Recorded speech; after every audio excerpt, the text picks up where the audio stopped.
The Marcia Weekes Show. It's the Marcia Weekes Show.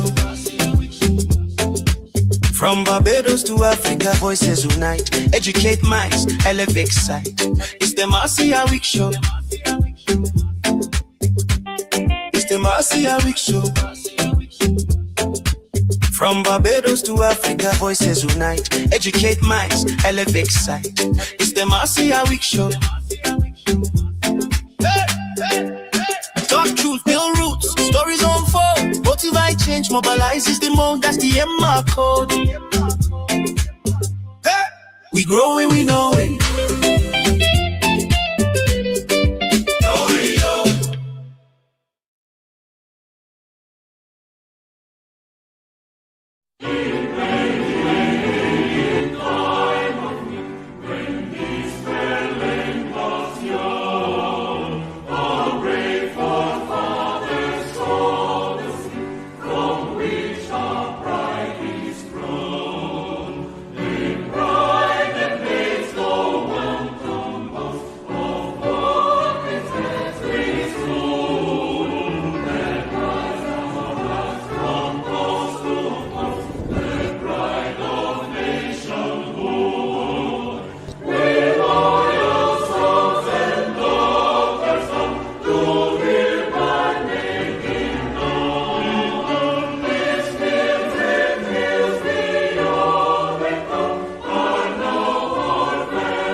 Good evening, ladies and gentlemen. Good evening, boys and girls, and welcome to the Marcia Weekes Show. And we're coming to you live from Barbados. We have an amazing show lined up for you. And you see, I have in my hand my little flag. I don't have the big flag tonight. I have a little flag of Barbados. And you just heard the national anthem of Barbados. Come on, let's give Barbados a round of applause. Yes, listen, we need all the encouragement right about now. Oh my goodness, this little rock that was pushed up out of the sea. Come on, round of applause. Everybody, thumbs up, thumbs up. If you're proud to be a Bajan, let me see the thumbs up. I can put my flag up, but you put your thumbs up. And if you're skillful enough, you could put a little flag in the comment section. Go ahead and put the flag in the comment section. Because tonight is all about Barbados. Tonight we are saying, before the guns, before the gun. We talk to young people tonight, all young people, everybody under 40, except me. But listen, everybody under 40, from 12 years old, we have 14-year-olds, we have 15, 16-year-olds, we have 20-something, right? And all we're talking about tonight we are talking about what should we do before the gun. What should happen before the gun, before our young people start taking up the gun? What should we do? And we want to hear from young people. We also, in the midst of all the young people, we have some not so young, but young at heart, and they are working with young people in their communities. And you're going to hear from them tonight. Valerie, you have Nanita White is going to be on tonight as well. And but before we go any further, let me just spend 2 minutes because we have such a tight program. We have such a tight program tonight, so I'm just spending a few minutes to welcome Judy and Sharon. Hi, Sharon, how are you? And Teroni, hey, Teroni. Can't stay with you all of too much tonight, Aretha, because we want to go right into the program. Lori Bob, Andrea Critchlow, Celia Mason. I am a big girl. Lori Bob, we want to arrange a time to come to see our friend there in the community. We want to do that sometime next week because we're going to prepare in the summer. We're going to bring the children, the young people there and do a full clean out, etc. Okay? So I want you to arrange that for me. Give me a call. I need you to give me a call. Lori Bob. Hey, Sherry Berry and Celia Mason. I know I'm going to miss out some names. And Bajan Boy and Marcia Miller and Mavis Lackley. Please don't kill me all. Hey, Mavis, you good? I'm going to ask Dave if he could quickly just get that, get ready, elevate the seed, okay? Hi, Matthew B. Good night, good night, good night, good night. Maria Hoyt, good night. Hi, Teroni, Beverly, Calendar. Good night. Now, what is happening tonight? Right now, we have our program called Elevate the Seed. And Elevate the Seed is where we do a recording, and then we are now presenting it in a live program. So we would have filmed on Saturday. And now presenting it in this program this evening. And these are some of our young people. We have Grace Bly, we have Kimona Grosset, and we have Jalea Brathwaite. And some of these faces you would have seen before. They are between the ages 12 to 14. The camera person, the person who's behind the camera, Otiza Trotman, she is 14 years old, and she's the person who filmed it. And Steffi is also my co-host. So we all work together to put this together. Now, I know some of you are gardeners, okay? And you're going to want to tell me that, Marcia, you all didn't do this right, etc. But let me tell you, the plants are still standing. Well, most of them, I saw them. So even though we didn't follow all the steps, and if you have any thoughts that you want to share with me of what we could do better, because we want to do it again, feel free to message me and let me know, because I want to grow as well. All right. So here we go. We are going to now broadcast Elevate the Seed. Gather, if you have young people watching at home, they might not be doing a lot in school, you can bring them around the television or the laptop and let them watch. Okay, so present to you Elevate the Seed. Good evening, ladies and gentlemen. We are here again with Elevate, and it's Elevate the Seed. All right. So today we're doing small choices, big harvests. And we are teaching today that, the core message of what we're doing is that every choice is a seed. What's happening over there? Every habit is a seed. Every friendship is a seed. Every dream begins as a seed. So what we sow today determines what we harvest tomorrow. And so this is why our theme today is Elevate the Seed, small choices, big harvest. And these girls, I don't know what they're doing. Steffi, Steffi, what is happening over here? What are they doing? I can't even tell you what's happening myself. Every time I come down to elevate, I get drafted into some kind of chaos. So today we're in the garden. Kamoya somehow thinks she could use a machete, as they call it in Jamaica. Gracie is over here raking the leaves and raking up all the dirt out of the garden. And Jalea, oh my goodness. Jalea decided. But Jalea, you cannot fork the rocks. You are forking rocks. And listen, let me see that. Show the people how. Look how she using the machete. Look at this nonsense. Have you ever used a machete before, Kamaya? Yeah. I want to use it on. Have you ever used a machete before? Oh, careful. Yes. You did? Really? When you use a machete? Back home. And they told you to use it with two hands? No. So why are you using two hands? Because this one not working. Not working? No. All right. Okay. And Gracie is getting the mulch ready for when we are, garden. Do you do this kind of work, Gracie, at home? You do this kind of work at home? Back in America, like during the fall. Uh-huh. But not right now. You don't do it now? No.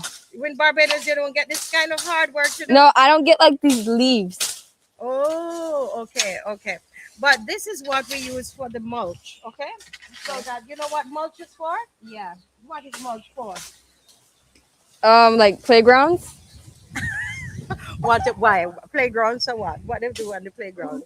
So like I don't know. I don't know. Never mind. Not sure. Which of the girls, which of you know? Come over on this side. Come on, listen. Forget it. Give up on that cutlass. Because what she's cutting will be used for our compost. Because we're gonna do green and brown. But come this way. What happened? You're missing it all over there. What happened? Something fell on you? Yeah. It's a leaf. Julia, don't bother to fork the rocks. Come over here, sweetie. So let's talk a little bit about mulching. All right. So the mulch, right? The mulch is for what? Who knows? What's a mulch? What's the mulch for? What's a mulch? To burn fire too. You can use it for fire. Use it for fire, yes. But when it comes onto the garden, what is it for? Nobody knows. Okay, so this is used to keep moisture in the ground. Okay. So this is so that the when you water the plants, we don't lose the moisture, especially when there's a drought. Like now in Barbados, we don't have a lot of rain. We haven't been getting a lot of rain. So we're going to put down something like this on top of the soil after we've planted. Okay. So what you're doing here is important. We're also going to use some of this for our compost. We're going to create a compost tea. You ever heard about that? Compost tea? No? So you put scraps. You're going to put scraps in a bucket with some water, with some of this dry stuff and some green as well. Because this is carbon. Okay? This represents carbon. And this is nitrogen. This is from the leaves. You did that in bio, right? Yeah. Huh? Well, you don't do bio? So you're gonna use some green, right? And we're gonna use some browns. And then we are going to put some scraps, some old mangoes and so on in there. Right. And by next week it's gonna stink. And that we will water the plants with that like once a week. And it works as a natural fertilizer. Okay? Mm-hmm. All right. So anybody ever planted before? Who ever planted before? The camera. Otiza, she has a camera. Otiza, you planted before? Yeah? Let me come over there. What you plant? This is Otiza, and she is, how old are you, Otiza? 14. Otiza is 14, and Otiza is believe it or not, she's doing a fantastic job, and she's learning as she goes. What happened? Leaves. And so she's doing her camera work, but she's from Guyana, And Ortiz, listen, we're all mixed up here today now. This one from America, that one from Jamaica, this one from Guyana, and my Bajan. Who's the Bajan? With the Bajan digging the fork in the rock, using the rock, forking on the rock. And so you've done a little gardening. Yeah. What you know about gardening? I know like compost, like how to use manure and stuff. I know like I guess the type of soil because I know how to water stuff. You know how I to don't know water it, but you've done a little gardening. Yeah. And nobody else. So only Otiza has done gardening. No. You did, Gracie? Yeah. Oh, yeah. Tell me about that. I mean, I'm pretty sure I probably did. Mm-hmm. Like rigging and Mm-hmm. yeah, I don't know. Yeah. Like usually maybe in one grade I had like a random. They gave us like a plant to grow for your own. So I think I did that. Hi, girls. So, you know, Auntie Marcia always has something cooking up for us when we decide to appear down here. What do you think she's going to do to us today? We gonna plant something. Tell me again. We gonna plant something. You're going to plant something. You ever try to plant any flowers or anything before? Yeah. Yeah. Pumpkin. Pumpkin? Did it grow? Yeah. Good. All right. So we have one pumpkin grow. You ever try to plant any plants before? Yes. What was it? Probably just a random like plant. I don't know. Did it grow? Maybe like for like 2 days. I don't know. What do you do? Did you overwater it? I think I just forgot about it. You just throw it and give it to nature, and then like it'll grow. Julia, you ever tried planting any flowers or anything before? I can't remember. I think it was a pea tree. That was when it was in class 3 or 4. Did it grow? Okay, I water it every day, but it stopped growing. You overwatered it. That's why. All right. So we are going over to Auntie Marcia and to see what she has in store for us today. Yes, Stephanie, come right over here, Stephanie.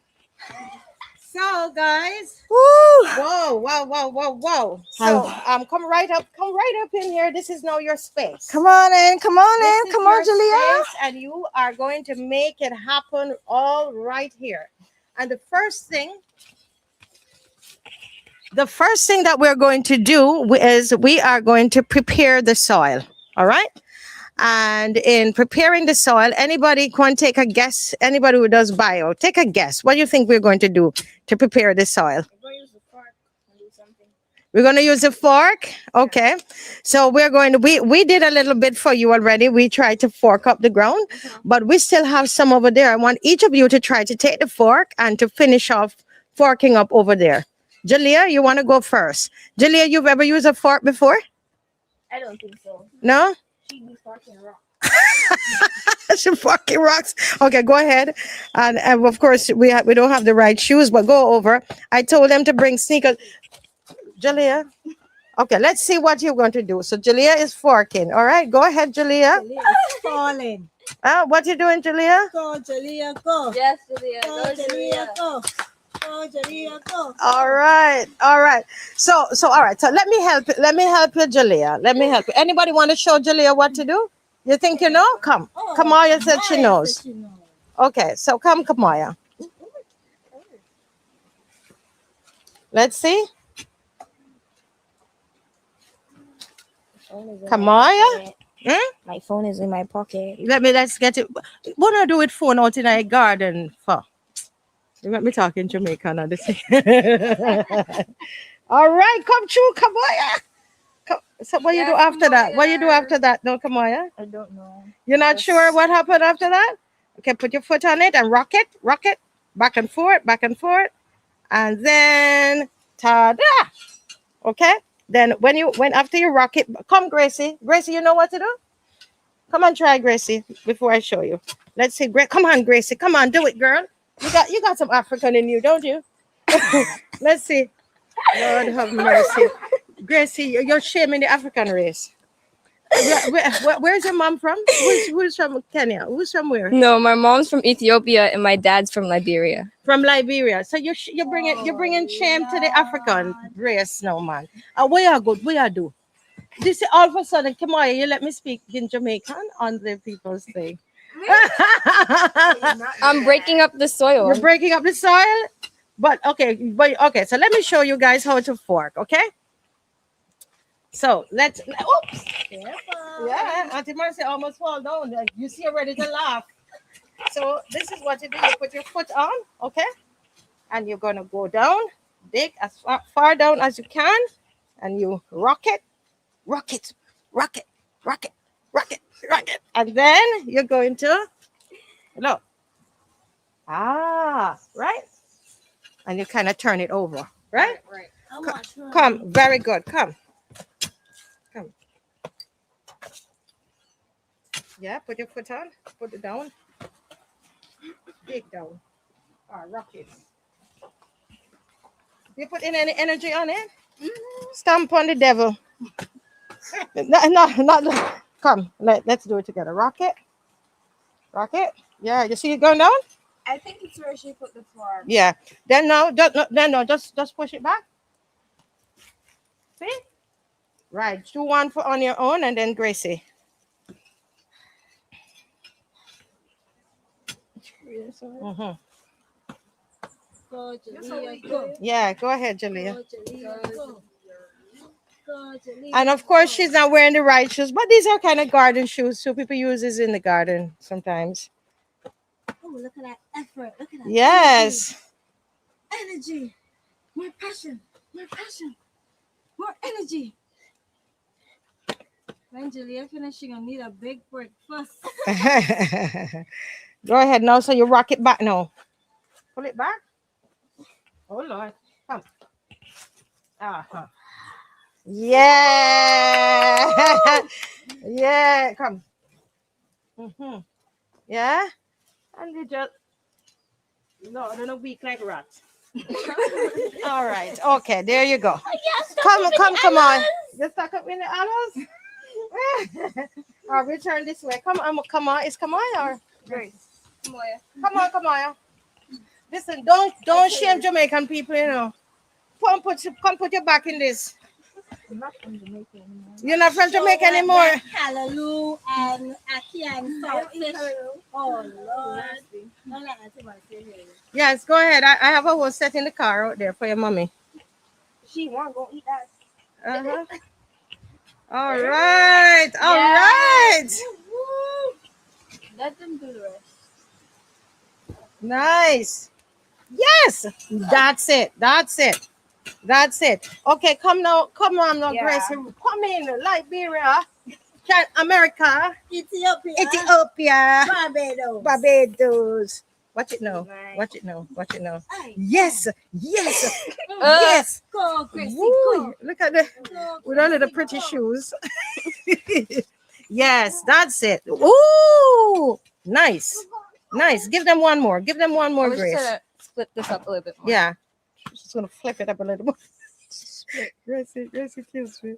If you're watching Yes, the that's show, it. We need some sneaker sponsors, okay, for the next time we go in the garden. Yeah, I want some pretty. I want some pretty. gardening I want boots. some garden boots in Auntie colors, Marcia needs right? some new boots. No, mine is comfortable. I want some pretty boots for them, okay? Everybody, what color boots you want? Blue. Blue, light blue, or Yeah. bright blue? Bright. What color you want? Julia. What kind of boots would you like? I don't know. Okay. Teal. What color boots you want? Red. Red. And So- so, you want pink? You want pink? Green. Me? The camera girl. You get boots too? Pink. Pink. Yeah. You can't Pink? get the same color No, as black. mine. Black. Black. Mhm. All right. I No. want green. All right. You want green. Chip back. Camera. All right. So Auntie Steffi, so I think Gracie know what's going. Gracie, you finishing? You want to finish or you're No, I think Julia and Kamoya did amazing. Yeah, come on. Oops. Oh, let's kill the aloes. The aloes dead. Oh no. I want aloes. You like aloes? Aloes is like a yama. A what? A yama. So Oh, for your hair. Yeah. Yeah, I got you. Okay. Well, you see, you have it growing here. You can, when you come on a Saturday, you can rehearsals, you can come and get some. All right. Not all, some. Some. All right. Good job.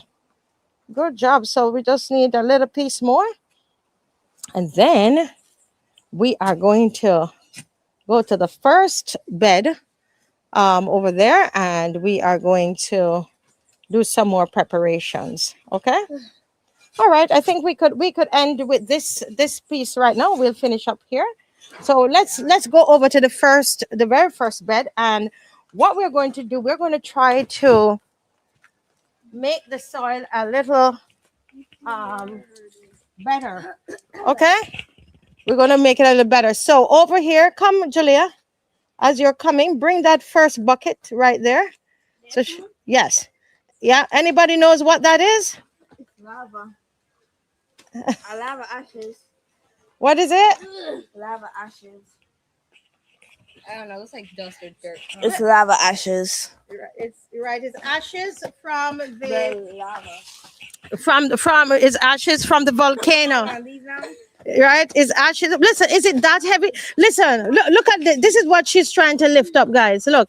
Look at what she's trying. You can just break it off. You can just break it off. This is what she's trying to lift up. Look. Is that heavy? Very. All right. So what we're going to do, we're going to just sprinkle some of it. Come, we're going to sprinkle some. Take some. Take. You have the. Get your gloves. Get the gloves. Come on, get up. Julia hungry this morning. Oh, I know Julia want the pink. oh, so I get the ugly ones. You get the ones that are the most durable for this occasion. There's a spider web inside it. I hope y'all can see that. Where? I just came off the sides when I That opened means it. it's meant for gardening. It can. One size fits all. You gonna have your wrong hand, ain't it? Yeah, you do. The grippy part's supposed to be in the On the inside. Okay, you're good. Auntie Marcia put her hand in it, so you're good. Wrong hand, Julia. Other hand. That's right. So they're learning all kinds of things out here, Stephanie. Today, including how to put a pair of gloves on. I know how to put on. Yeah, sure you do. And here you go.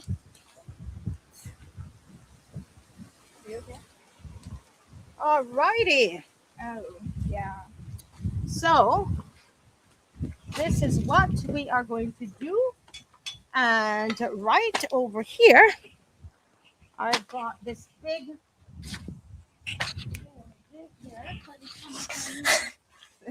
Where's my machete? So somebody is going to. Two of you can come, and you're gonna put this all spread, because you have to keep some for each. Okay. So we're gonna do like about a little over a third in here, and just spread it. Okay. And then Gracie, come and spread as well. And Julia will use the rake to rake it in. Okay, you understand? Okay. So here we go. Come on, girls. So work this way, Gracie, and then work that way. Okay. So you're going to spread it. So this is ash. Oh, so you spread low. Sorry. Spread it low. Go low. Bend low. And right. So you're making the soil. Where do you even get these from? Oh, do you remember when we had the volcanic ash in Barbados? Who remember that when from Vincent? yeah? So we kept listen, folks, listen here. Listen. Just take from your part. Lord help me today. You can put the stuff, that part, that's good for the soil too. That's all good. Right, so get it all over. Right, up into these parts as well. Oh, that was horrible. Right? Try to cover. And this is supposed to help the soil to be more fertile. I really don't know all what the components are for it. I don't know if Steffi can look up quick volcanic ash and what it does to the soil. That's what Google is there. Miss, I want to top it plain and do it properly. This is it. You all hearing me in Jamaican because them pick there bring out the Jamaican in me today. All right. Jalea. Jesus, please go over there. Jalea. Oh, help me, Father. You're not Jalea. Jalea. Jalea. What on earth is this, Jalea? I'm relaxing until I'm finished. Until they're finished? You're relaxing until they're finished? All right. Lord, help us today. Lord, help us today. All right. Give it a little bit more, and then we're going to go to the... Yeah. Come, guys. I wonder why. I wonder why you already finished and I have nothing on this side. Because you are taking too long. All right. And then... Okay, so come over into this bed. Put a little wear underneath here. And Jalea, no. Jalea, come. Jalea? Yeah, I'm done. Okay. So put this over here in the bucket and let's go this way. Come. Come on, yeah. Come on, guys. Hurry. We have to move quickly. We have to move quickly. Time is going. Walk to it. You're going to rake that in. Okay? So we don't see it on the top. Mix it in. Yeah? Mix it in. Jalea. Thank you. Jalea, you're tired already and you rake 2 little rakes. Jalea, but you were so excited when we were doing the cake. How come? But this is food too, you know. You just don't get to eat it right away. Oh, the girls are doing a great job over here. Cherry tree? A cherry? A cherry tree? A cherry tree. We have one in the front already. Oh, Remember? yeah, but I mashed up. You mash up now? Okay, so get it smooth for me. Yeah, get it smooth. Because we're gonna come and plant on it. So.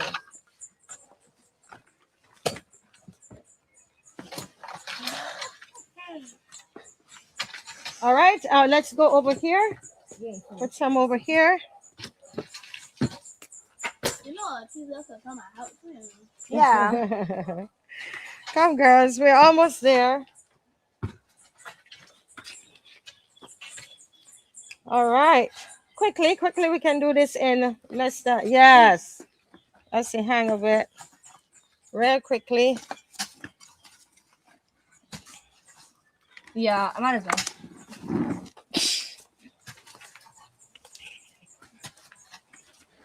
So this is a lot of hard work, Steffi. You know, as a young girl, you used to like hard work. Of course not. Who liked hard work when they were a young girl? But as you can see, we are preparing the soil, and it's a very important question for life. If you don't prepare for certain things, then of course you can't be successful. But why do we prepare the soil with the ash and the forking and all that? Kamaya, why are we doing all this? I don't know. You don't know. You're You're just following rules. Gracie, why are we doing this, Gracie? Why are we preparing the soil? To get ready for to put the seeds in it, so they have. So we can just throw the seeds down here and call it a day. Because the soil was too bunched up, you couldn't get anything inside it. So you kind of had to break it up and mix it up. And so Auntie Marcia is over there helping out too to spread. Is it about life as well? Is in life you have to prepare yourself, Gracie? Yes. So who's doing exams right now? Everybody here doing exams? Me. Only 2 persons doing exams?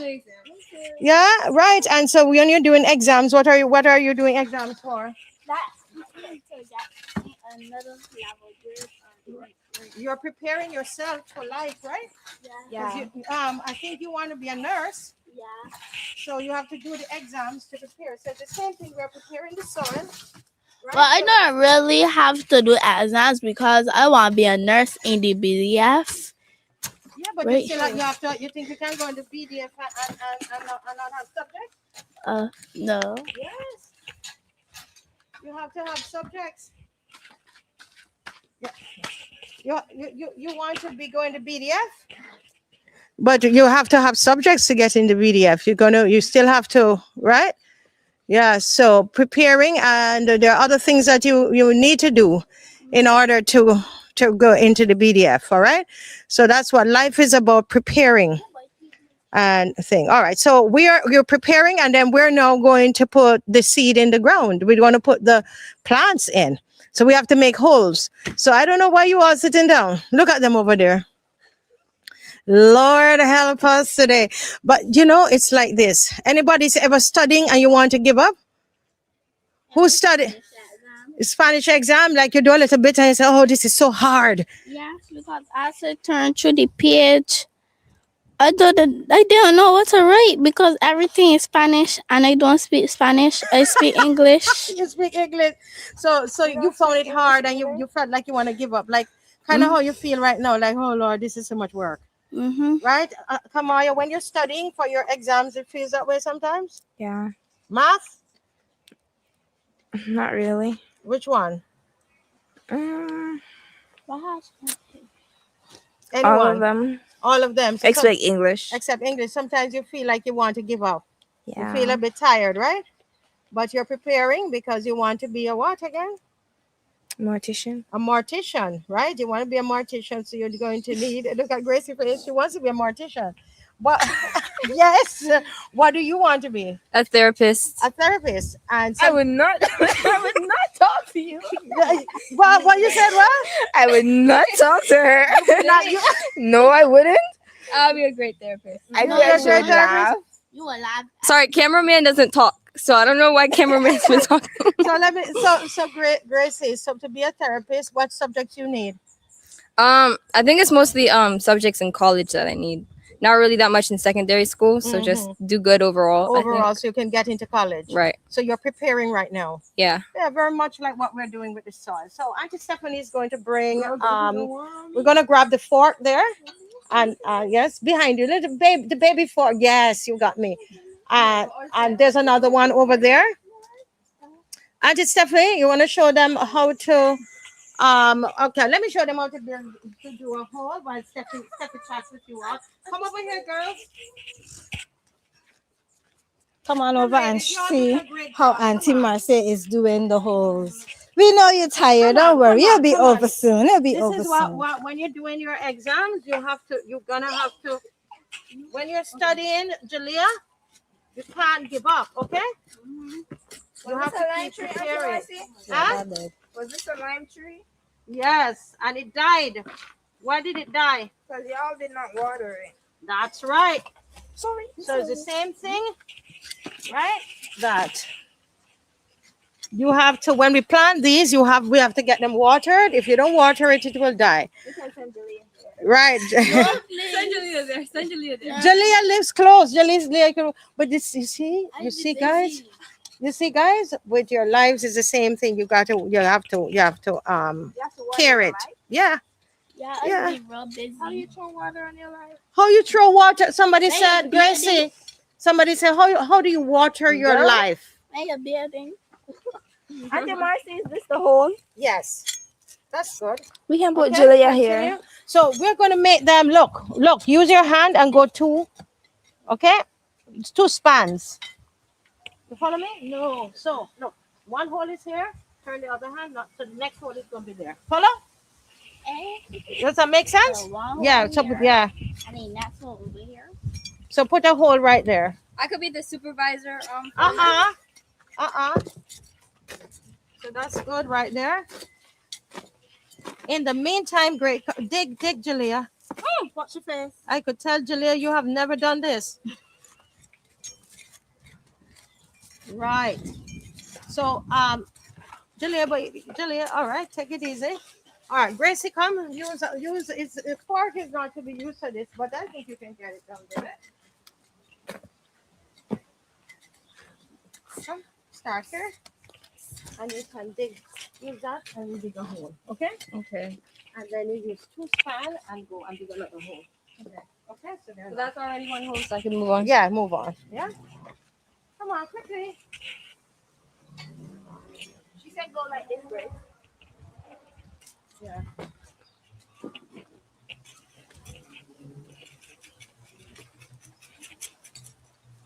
they're finding their own way of doing the it. charger. What? Jalea says she found a coin, but she only found a hard piece of wood in the soil. Oh. Yes, good holes there coming up. My hole not making it. Why? What happened to your hole? It not making it. I don't know why. Yeah, that's good. That's good, Jalea. Move to the next one. Move to the next one. Gracie, you're struggling? You can put come on, you can put one in, put something in. A little bit. It's hard to do anything with this because it goes. Be careful! Careful. Did you do that on spite? No. No, yes, she did. No, she just wild. All right, do this. Come, Grace, use this. You can put the ones in the middle. Let me show her. Hold this for me and let me show her what to do. Look at what I'm doing. I put it on the side. Look, Grace. And you just gonna dig like that. I feel like I'm digging a grave. That's why Kamoyo's so good at this. Because like She's a Yeah, magician. exactly. And then you go and do another one. You got me? Right. Yeah. Gracie say Kamoya doing well. A hoe.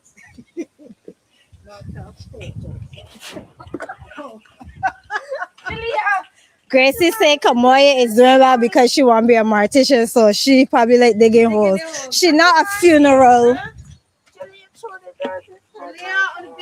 Behave yourself. What Jalea do? She trying to dirty my hole. She want lashes? don't cry, Kamoya. Come on, you can go up on the other side. Do the other one.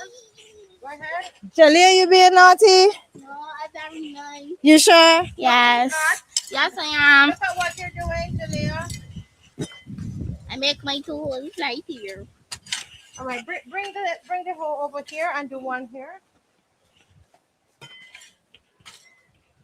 But you're covering the one you did, so you have to come on the other side. You follow? Yeah. Okay, my two holes are right here. Woo. You're not going to any bench. I said bad. Bed? You ready to go in your bed already? Not that bad. Oh, the flower bed. Oh. Because the last time we were here, you told me we always need a nap. Go to the side. No. Don't. So go up to the top there, so she's not doing it in your face. You follow me? Right, and you are not in her face. I'm not in your feet. You're trying not to start in the hole.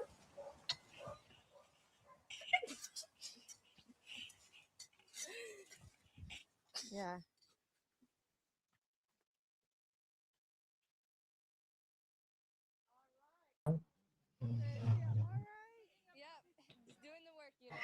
Well, folks, welcome back. Welcome back. That's Elevate the Seed. And there you have it. These young ladies, a lot, as you could see, the first time really out there planting.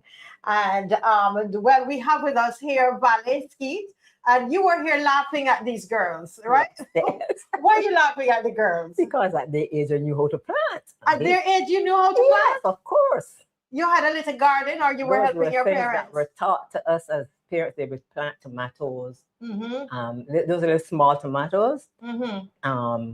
Probably cucumbers, okras, things like that. That you Mm-hmm. can have in your garden, that you can go and just get something from the garden and cut it up and use it when you need seasoning or you need to cook. Right. So So you, they you were- find it strange that these girls don't know how to Funny.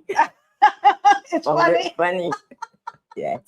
It was funny. It was funny. It was funny. Yeah. And who taught you to garden? It would be your mother. Somebody was there. Your mother would teach all the children. The Mhm. children would come up. They would learn probably from a big brother and then a big sister. You would come along, pass it on to each other. Right. So, but it was something that you would have learned. And a lot of our children at this age, at that age, because they are 12 to 14 years old, Yes. and they don't know, even though they know nothing of that sort. Right. They don't know about a whole fork or anything like that. Not So, at all. Not at all. Not at all. Now, Vale, I know you work very closely with children and young people in your community. What's the name of your community? I'm in Bayville community, where they call it Bay. In Bay, Bayville. Bayville. Right, Bayville. Okay. And they call it the Bayland, but Right. Bayville community, but people know it as the Bayland. Bayland. And how long you've been living there? 45 years now.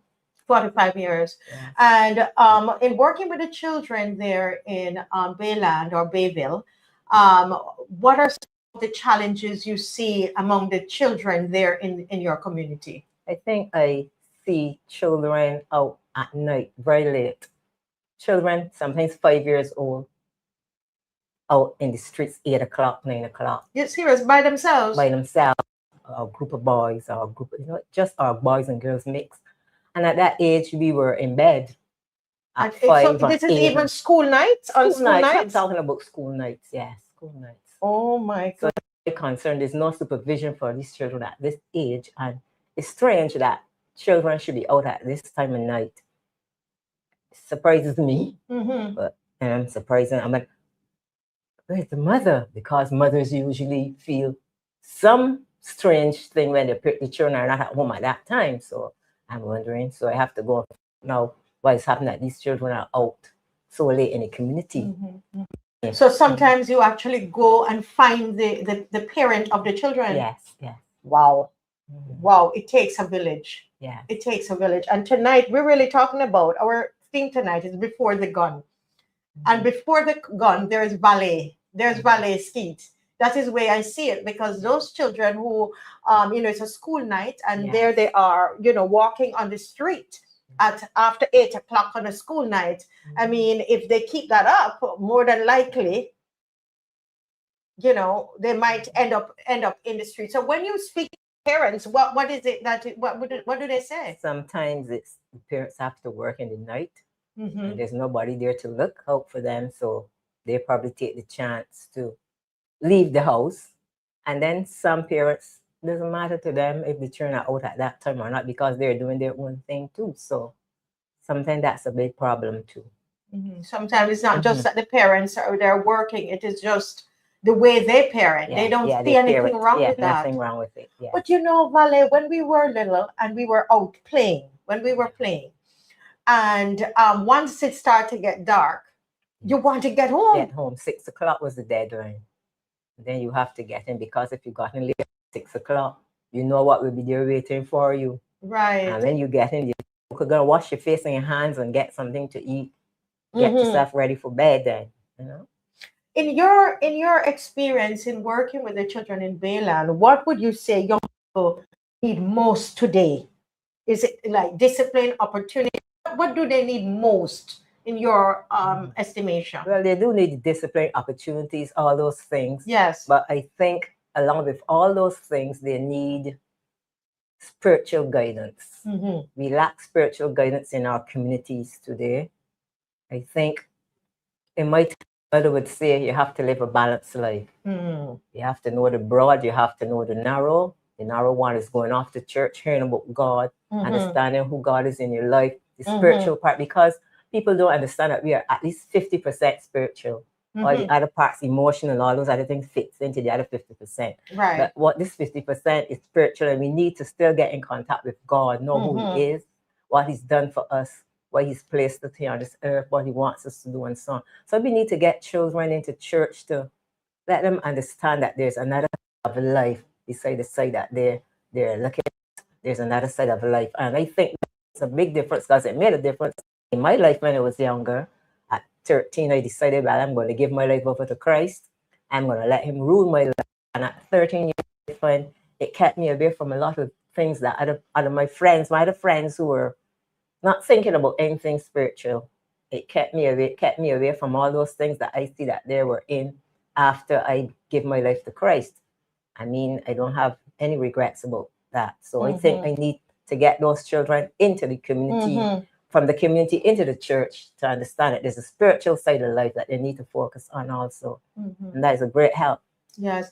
And in the Bayland area, you find that a lot of the children, they are not going to church, they're not going to Sunday school? Well, children, I think children were still coming. Some children were still coming. But I think COVID did a great damage to the church when it comes to children coming to Sunday school.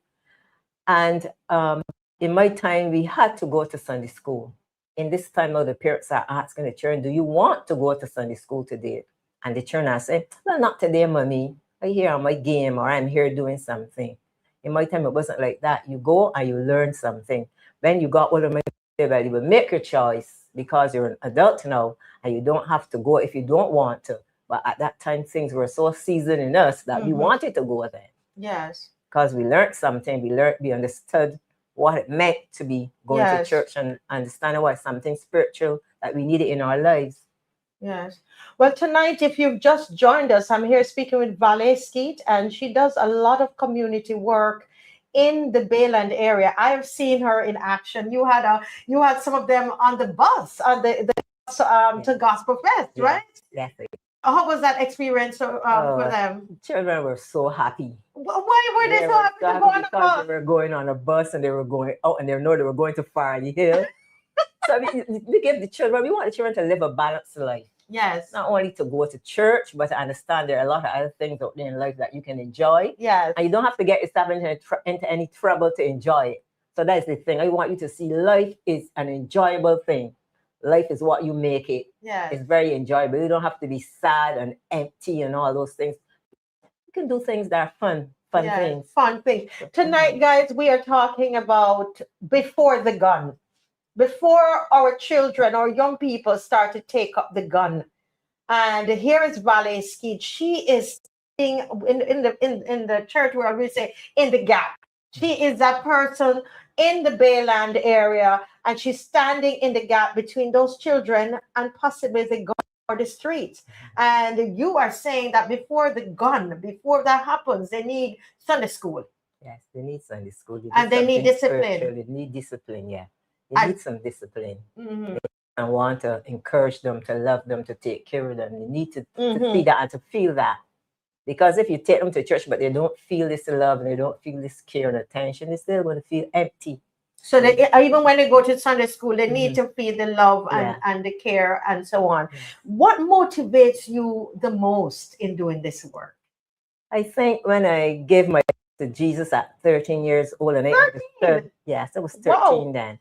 I understood what it meant that someone died, someone love you so much to die for you, to give up everything for you, to make you a better person. And I'm saying, I really need to spend my time, caring for others like this. How Jesus walked the earth, the things he did. He didn't even have a car. And in those days, it wouldn't be a car, it would have been a donkey or chariot and a horse, right? He didn't have those things. He didn't have robes, bright robes and pretty robes. He didn't have any of those things. So I'm saying, if I can give up and let go and let God and help somebody. Yes.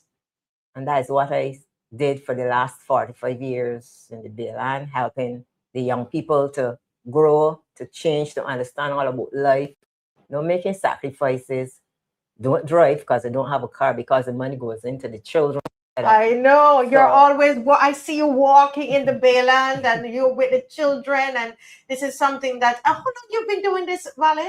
Well, we were in the Bayland for I think about 35 years. My husband, he started out with some age from children from 11, secondary school age. Yes. And then the smaller one, they wanted to be in it, but we were saying you're too small because we have the room.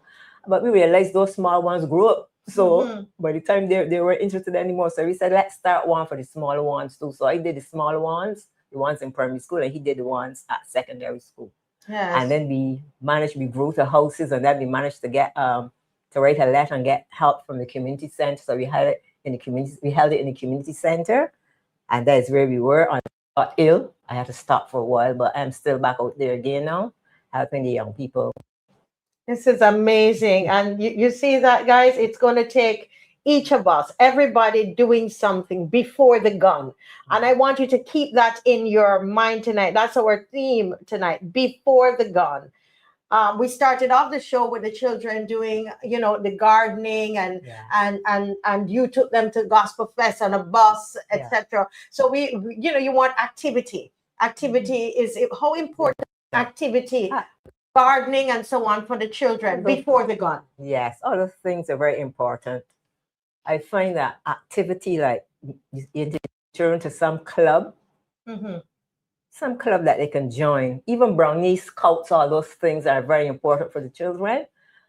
Sports club, let them learn the sports. Give them something to do that they won't be idle, and keep them away from certain types of company and so on. It's very important for the children, and that will help them to keep away from the gun.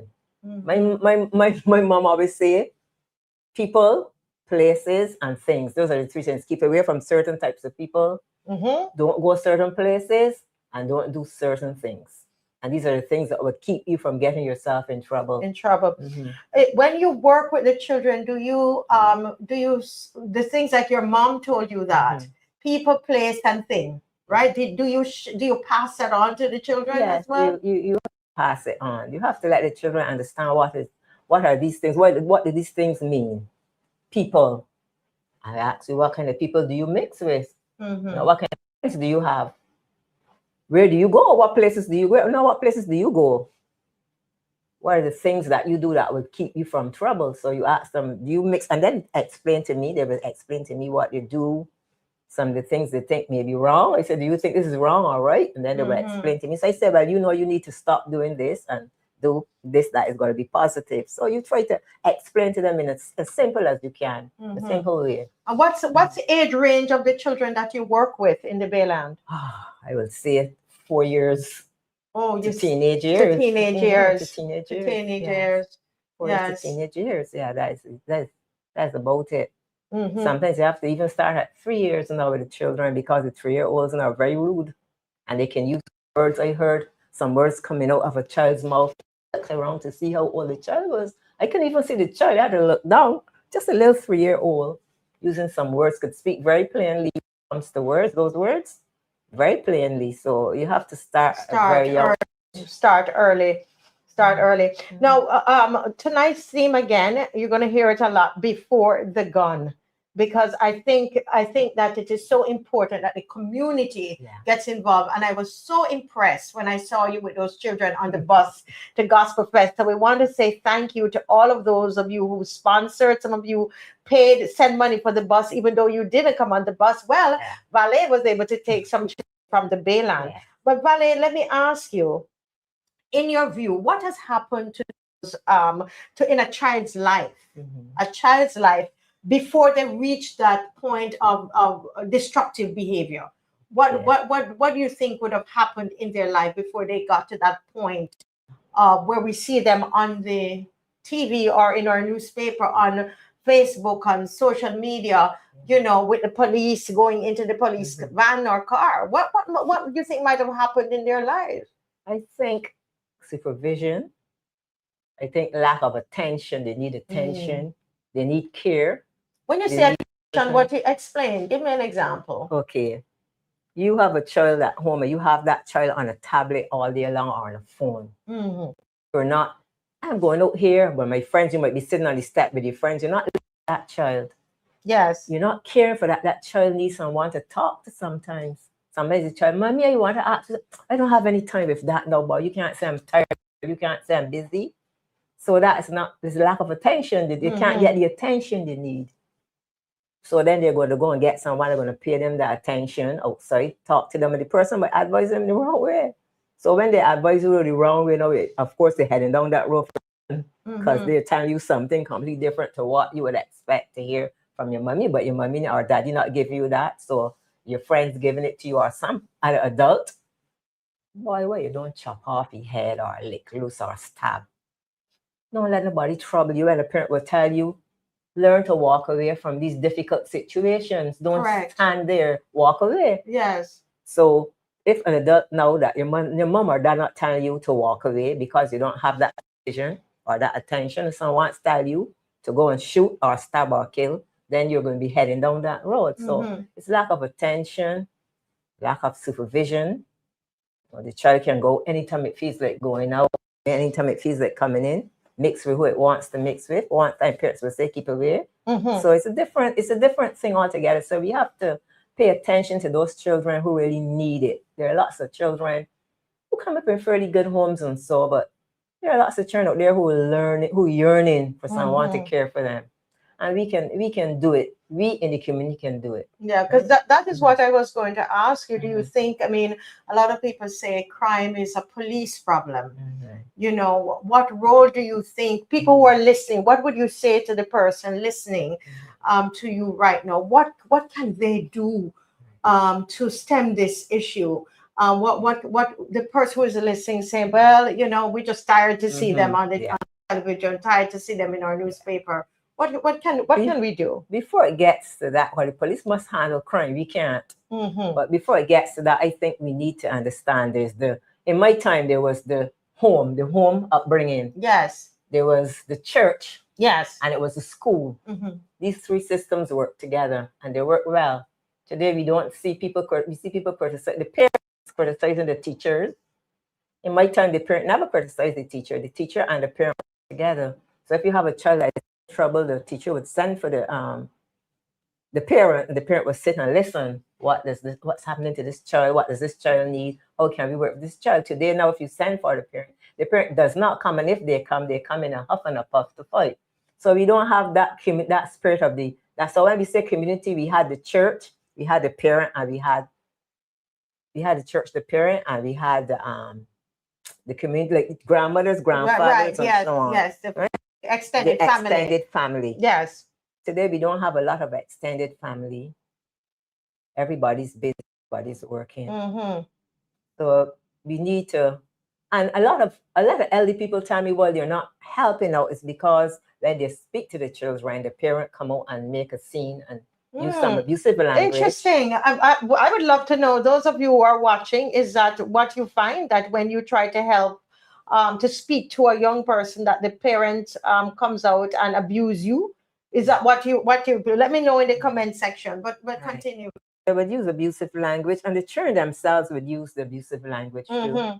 In my time, a parent not getting along, but you couldn't get into it.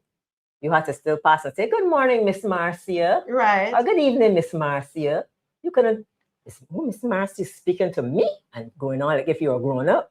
You get some lashes from Miss Marcia and from your parent. From your parent. But today now, you know, Miss Marcia would get a language coming from that mouth that she wouldn't believe she can get. So all those things are why people are afraid to take part in helping other people's children now and trying to see them go the right way. I've had some of that myself, but I still try to persist and try to talk to the person. That even if I couldn't talk to the parent, I try to talk to the child still. The child to understand it's their life, and where you're going down, you know, a road that's going to hurt you. You're going to get harmed. So if you think that you're doing something good because you want to be supported by someone who's teaching you the wrong thing, then you're the one who's going to come out at the wrong end of the stick. So I still try with them. Sometimes they don't want to hear you, so they give up on you and they let go of you. I don't let go of them, but they let go of me. But I guess maybe as we keep praying and asking God to guide and direct the paths, I think they're going to become better people. Yeah. Do you sometimes want to give up? Sometimes you do. Sometimes it seems like really difficult to get people to understand that these children are going on a road that is going to hurt them. Sometimes the police has to come in because they're troubling someone by their house or they're doing something that is out of the way. But then you say, God, I can't give up because you didn't give up on me. You know, Jesus died for my sins. He didn't give up. If he did, we would not be able to inherit the kingdom. I wouldn't give up on those children. It's been a long time. I've seen this about the third generation of children that I've been dealing with. Seeing the parents grow up and get children, and then they grow up and get some. It's about the third generation of children. But I wouldn't give up. I would hold on. Yes. And I pray to see that when I die, that all these children will be at my funeral. Oh, wow, that would be beautiful. Well, not beautiful then, but I don't mind. It's beautiful to see all those children that I've mentored. That you've mentored. Do you have any story, without giving a name, would want to tell us? Anybody, one of them, sometimes when you're in bed, you remember that person and you put a smile on your face like you're smiling now. You have any of those stories to tell us? I can't really think of one particular story. Yeah. But what makes you smile? When in your work, when you see the children, what puts that smile when you hear when you're at church and you hear these children that you bring to church, they become so intelligent and they can, when you're sitting down and teaching a Sunday school lesson, they can say things that are, so important from the lesson. You smile when you see children. This child was just a little child here trying to play sword drill and couldn't win it. And now this child is all growing up and going to church and serving God. Yeah. You smile at those things because you're happy to see these children really make a change. And then you're sad when you see some haven't made a change. You're sad, but you keep praying for them. Yes. You smile when you see ones that have really improved. Yes. Gone off to school, they learn well, they didn't give any trouble. And you smile. You lie in bed and you smile. Yes. So when you see that young person changing direction, generally, what is the reason for that positive change in direction? That positive change comes from mentorship, helping to discipline that child, helping to talk that child through things that they were going through, certain circumstances. And most of all, it comes from the child giving himself over to God completely, going to church and giving himself over to God completely. Yes. And I find that makes a great, great difference in a child's life. When a child can understand what Jesus did for them, how he gave up everything, and how they're supposed to live, because the Bible says righteous living right. And they understand, when they could understand that, then they understand that they keep away from certain behaviors, company and so on, and not away from them as not speaking to them at all, but not doing the things that they want them to do. And so, as we're closing closing this interview tonight, and I'm smiling because you know what, I as as you were relating what you're seeing in the community and how you're working with the people, the children in the community, I remember my life in Central Village, Big Lane in St. Catherine, and how this woman Beverly Hamilton. She invited me to church when I was 7 years old. And then at 10 years old, I baptized. But if that did not happen, I would not be sitting here with you today, It's true. And so I appreciate people like you, Vale. And I want, those who are listening, some of you might be working with young people with children, and you're thinking it doesn't make any sense when you look and see what's happening in the news, and you said they might even abuse you and all of that, but I want you to speak to grandparents who are watching tonight, teachers who are watching tonight, regular school teachers and Sunday school teachers, pastors who are watching tonight, and just a mom or a dad who might feel discouraged. Can you look in that camera and just talk to them? I just want to encourage you. If you see a child who you think needs help, don't give up on that child and say you don't have the time. Take the time. You'll be happy to see that child will turn its life around and become completely different. Grandmothers, keep praying. And keep what you're accustomed doing, not only your grandchildren, but other children around you. Your parents, if there's a child that you can take in and show them what your child is doing and how your child is different, and that child can become the child, taking that child, just make the sacrifice. God is going to reward you. Politicians, we know that you have children, be the example to your children, and your children can help other children as well. But just keep doing. Remember, the church, the school, and the home, these three work together. And if we can get the community going like this again, along with all the uncle and aunties, I think we're heading for a better Barbados if we continue doing these three things: church, school, and home. Parents working with the church, and they're also working with the home. And the school. So make sure that you remember these things, because these were the things that brought us to the point where we are today in Barbados. Wow, excellent. Well, Val, I want to tell you, this is brought back. It's so emotional for me, because I'm remembering those two. There are two women really, Beverly Hamilton and Miss Darnella Anderson. And one of these days, I'm going to get Darnella is still alive. We're going to get her to come on the show. But she really, really impacted my life. And look, Right, you just remind me of them, So will you please keep up the good work? I will. Yes, keep. You see, it's before the guns. Before the guns, you yes. need a ballet skeet, okay? Yeah. So ballet, keep up the good work. Thank you so you. much for Thank joining. you. And for everybody else, please like and share. I know this is not our regular program, but we can't do the regular program all the time when we see so many of our young men are dying in the streets. They're being stabbed and shot, and our communities are just getting out of control. So this is what we're doing tonight, okay? A little later on, we're going to have Nanita White is going to join us, and you're going to hear the work that she's doing in her community as well. Stay with us, and we ask you kindly to like and share. Rise up, rise up, rise up.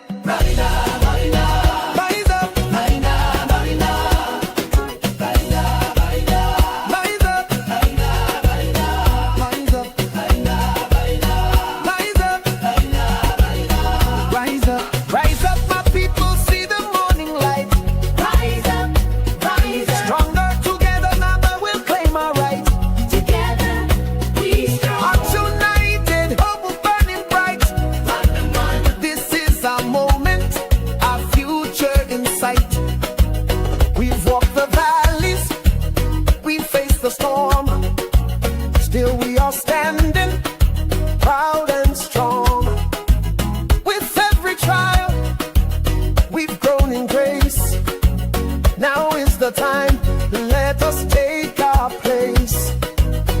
Rise up, rise up, rise up, rise up. We never tire, no, we never quit. Our dreams are alive, we are made for this. With faith unshaken, our voices sing. Barbados rising, let freedom ring. From east to west, from coast to town, coast to town. Our island spirit will not back down, never down. Hand in hand, we'll build anew the promise of tomorrow, shining through. A better tomorrow, the future is near. In our hearts, no place for fear. God bless Barbados, we'll shine forever. Our turn is here, we rise together. A better tomorrow, the future is near. Hope in our hearts, no place for fear. God bless Barbados, we'll shine forever. Our turn is here, we rise together. We are one, we are one, we are strong, we are strong. Steadfast in belief, in love and peace, Barbados our song. We are one, we are one, we are strong, we are strong. Steadfast in belief, in love and peace, Barbados our song. Go on, baby,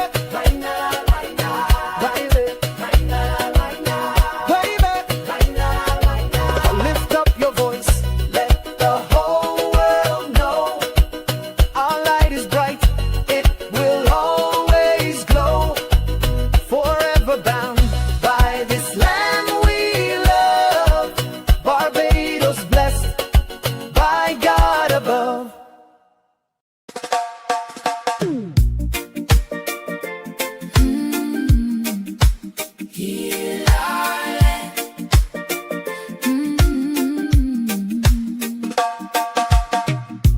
Blood in the street where children used to play. Mothers on their knees don't know what to say. Brothers turn against brothers, hearts gone cold. We've traded love for silver, we've sold our soul. But if we humble, if we pray, turn from the darkness, seek your face. Heal our land, oh Lord, heal our land. Hear the cry rising from the sand. We repent, we turn again. hearts make we whole. Amen. Our land, oh Lord, here we plead. From the hills to the deep blue sea, mercy fall like island rain. Heal our land, Lord, once again. Heal our land, Lord, once again. Sirens in the night, another life gone.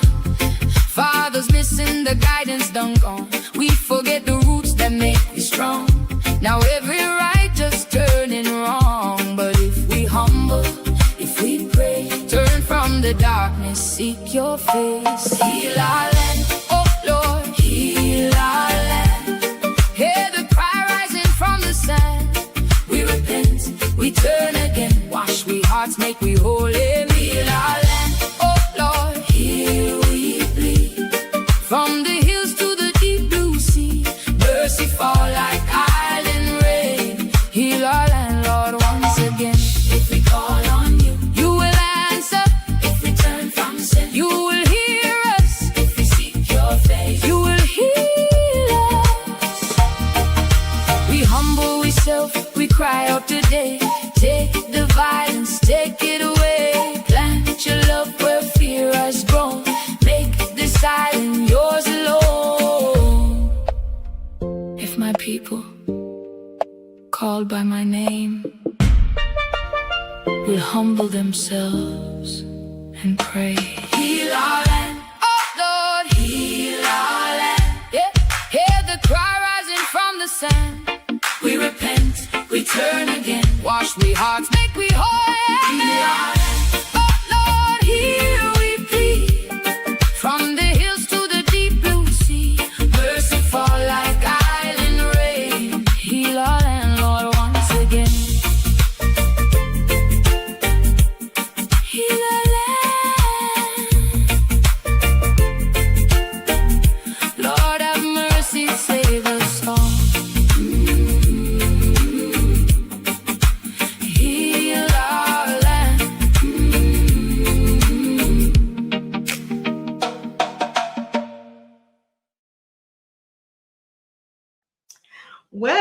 Well, good evening again. And we are here with Nanita White. Yes, good night. Nanita White. And you have a little guest here. Yes. Well, who is this? Introduce your little guest for us.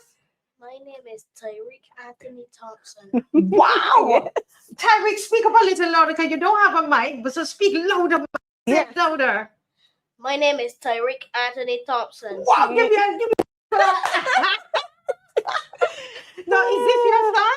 No, it is not. It is actually. I know it's not your son. Yes, a wonderful youth from the community. He's from the community. And Yes. the community that we're talking about is Carrington's Village. Yes. So tell me about Carrington's Village. Carrington's Village, it's filled with so much talent.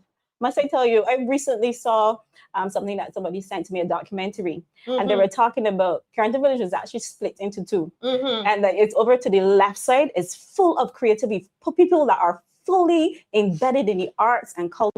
And then over the other side is where you would have had doctors and lawyers being produced from that Really? area. In Yeah, and Carrington it was like, Village? what?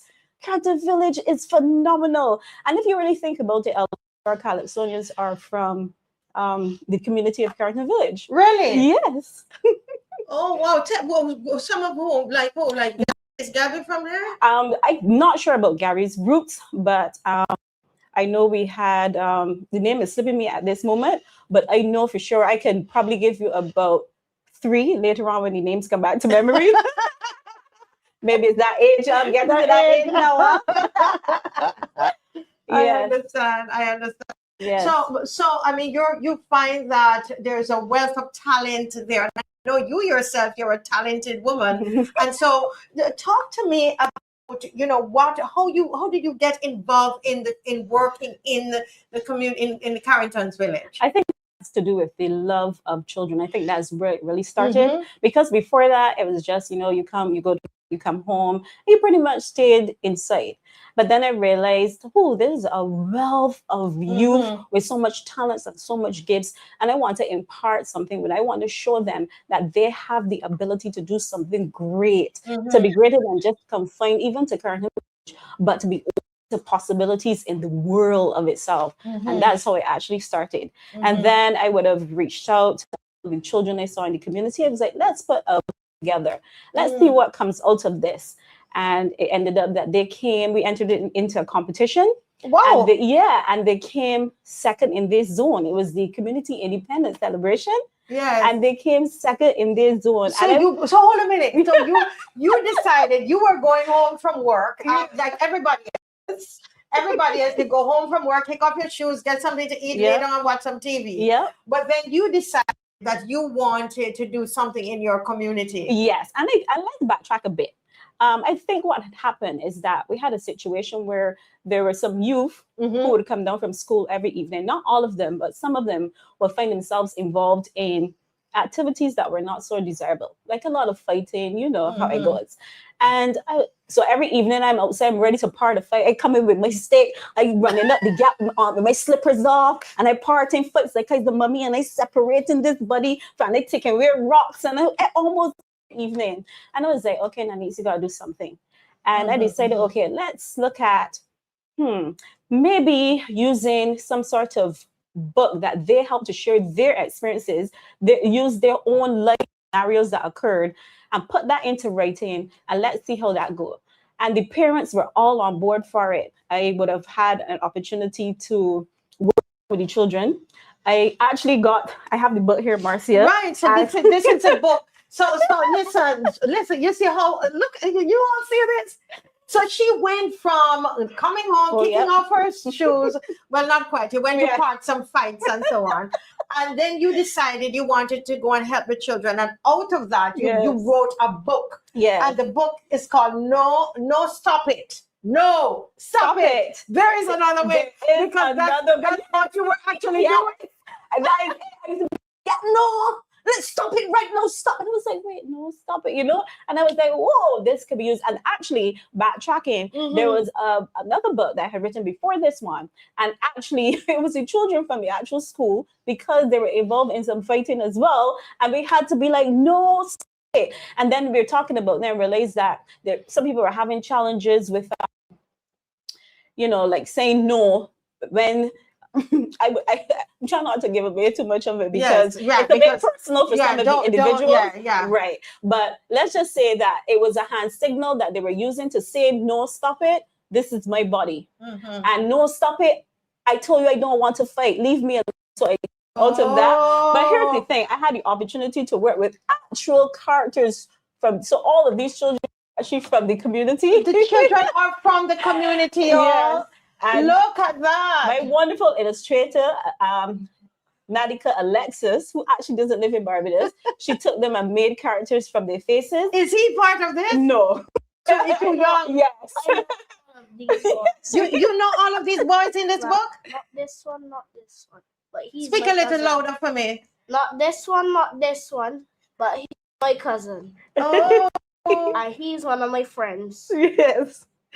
Oh my God! Yeah. So you've read this book too? No, he actually asked me to. So we're gonna get to that now. Inside of the book, it's actually a very interactive book because it has Bible scriptures. So I want you to understand that there is another way. The world is telling you to do X. There is something else. The Bible that is telling you to do differently. And then there's there are activities that follow that you could, for example, it says here, circle how you will feel when you apologize. And then we have, would you feel brave or would you feel marvelous or nervous, So it's a real interactive book. And I was able to give each of the children able to sell a bit of copies because we're also trying to raise funds as well. And I'm hoping, books now in these times are maybe not as effective as you would like them to be, but I can say that if one child takes it up, that is one child that we know would know that there is another way. There's another alternative. And so if a grandparent watching or a parent watching and they said, listen, I want to get that book, or I'm working in my community and I want to get a couple books, what do they do? Yes, they can send an email out to me. My name is Nanita White 246@gmail.com. That's Nanita, Naita, last name White, WHITE 246@gmail.com. I am so proud of you. Now, what people don't know is that I know Nanita at Praise Academy as a dancer. Oh, yes. Okay? That's how I met Nanita when I came to Barbados. And to see her transition into this community, what leader. I call you a community leader. Listen, I don't know, Dave, you have those pictures, Dave, of her walking with all those children to the bus. or there's a picture with a long line of them. Can you put them up? So because you took those children to Gospel Fest. Tell me about that. I'm so thankful for the organizers of Gospel Fest who worked really hard to make the event free for this year, because we wanted to take them, but it would have been too much money and we weren't able to handle that. But this year, as soon as I heard, I was like, this is a great opportunity. I called up the parents. The parents said, yes, absolutely no problem. We got together and got the little ones there. We got some sponsorship that assisted with getting food and stuff together. And when we thought that I had to pack all these 11 children into my little vehicle, then goes the amazing thing that happened, the Marcia Weekes Show. Yes. Oh my goodness. And they provided transportation for the children. We are absolutely so grateful. So we thought we were just going to maybe a little pickup, a little minibus. The children rode in grand style in this beautiful tour bus with AC. Each child had their own seat. Let me tell you about Tyreek, it. tell He me was about so excited. Tyreek, listen, before Tyreek starts speaking, can you all hear him when he speaks? Can you hear Tyreek? But Tyreek, go ahead and tell us as loud as you can, because the microphone needs to pick you up. What was your experience in that bus? It was really delightful when I was above the AC. And also, inside of the bus was very nice. You like the inside the bus? Yes, it was posh and nice. Yes, but the amazing thing, he kept saying to me, Auntie, look at this place over here, or look at this. It was like an adventure for him. He saw the delightfulness, as he said, on his face. Yes, you were really happy about it. Very. How many of you went to Gospel Fest on that bus? He's counting his fingers. Yeah, you'll probably get about 11. Actually, it was 11 of us, including my 72-year-old neighbor.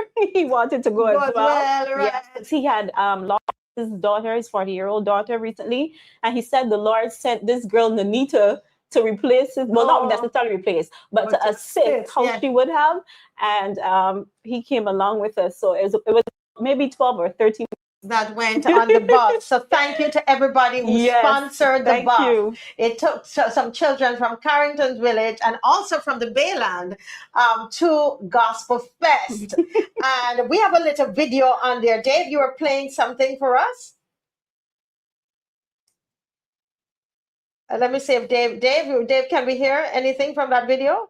No, not at the moment. Yes.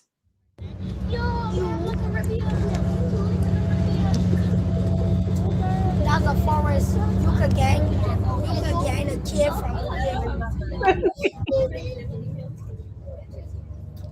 You got a kid. I'm sure you can see little Terry's face smiling away. Wow. Listen, they had an amazing time. Yes, now, they really did. Working in Carrington's Village, what are some of the challenges, apart from the fighting that you might receive, etc.? What are some of the other challenges that you see in Carrington's Village? Well, as it pertains with the children. Yeah, well, as it pertains to the children, I would say lack of having a community-based, I would say, structure or a place that they can go to on a day-to-day basis, which is not only going to teach them about the Word of God, because that's very fundamental, but also engagement activities that would cause them to explore different avenues in life and not just want to follow this one path. For example, we have like Kalia and Kalia. They are twins. Actually, there are two sets of twins, Kalia, Kiara, and Kizara. Yes, you know them well. And I'm telling you, Marcia, these little ones are some serious entrepreneurs. I remember she said, Auntie, got an idea, you can help me with it? I want to sell these little beads and these little, and then she came with slime and she went around the community and she packaged them and she sold off her slime. This girl is like 10. you know, Wow. 10. And I was like, well, and then she came again. She was like, Auntie, I got another idea. I can go to school and I selling snacks and I selling this. And then I got another idea. I want to sell some beads that you put on your arm. And then she said, Nanita, you could make me a fake of a computer. I started a home business. I just want a piece of card that looked like it print out something lovely for her that looked like a fake laptop. And my girl did type in all of her So she don't have she doesn't have a real laptop. She has a fake, exactly, a fake laptop. That's what I'm telling you, Marcia. It's lack of resources. I think that's the big.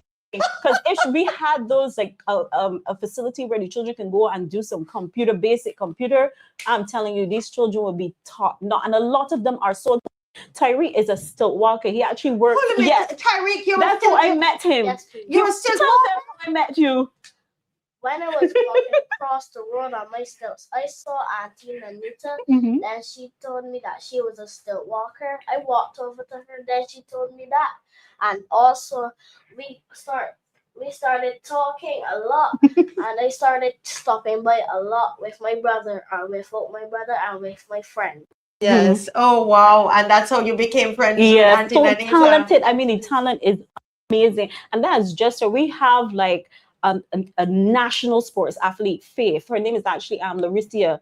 This girl is super amazing. Winning every race that she enters. I mean, there is no, and then there's Kayadeo. I might be pronouncing his name. Kayadeo. Oh my, intellectual Marcia. He can hold a conversation with the Prime Minister with great ease. And I am so impressed at the right there. Where does he go to school? I think he goes to St. John. Oh, wow. But it is amazing. And how old? That means he's probably about 9, 10? Yes, 10. And I was like, listen, boy, your talent is amazing. Your talent is wrapped up in your intellect. You can sit before keys. You can do some amazing stuff. But it's just for you to see that there is another way. There's another way.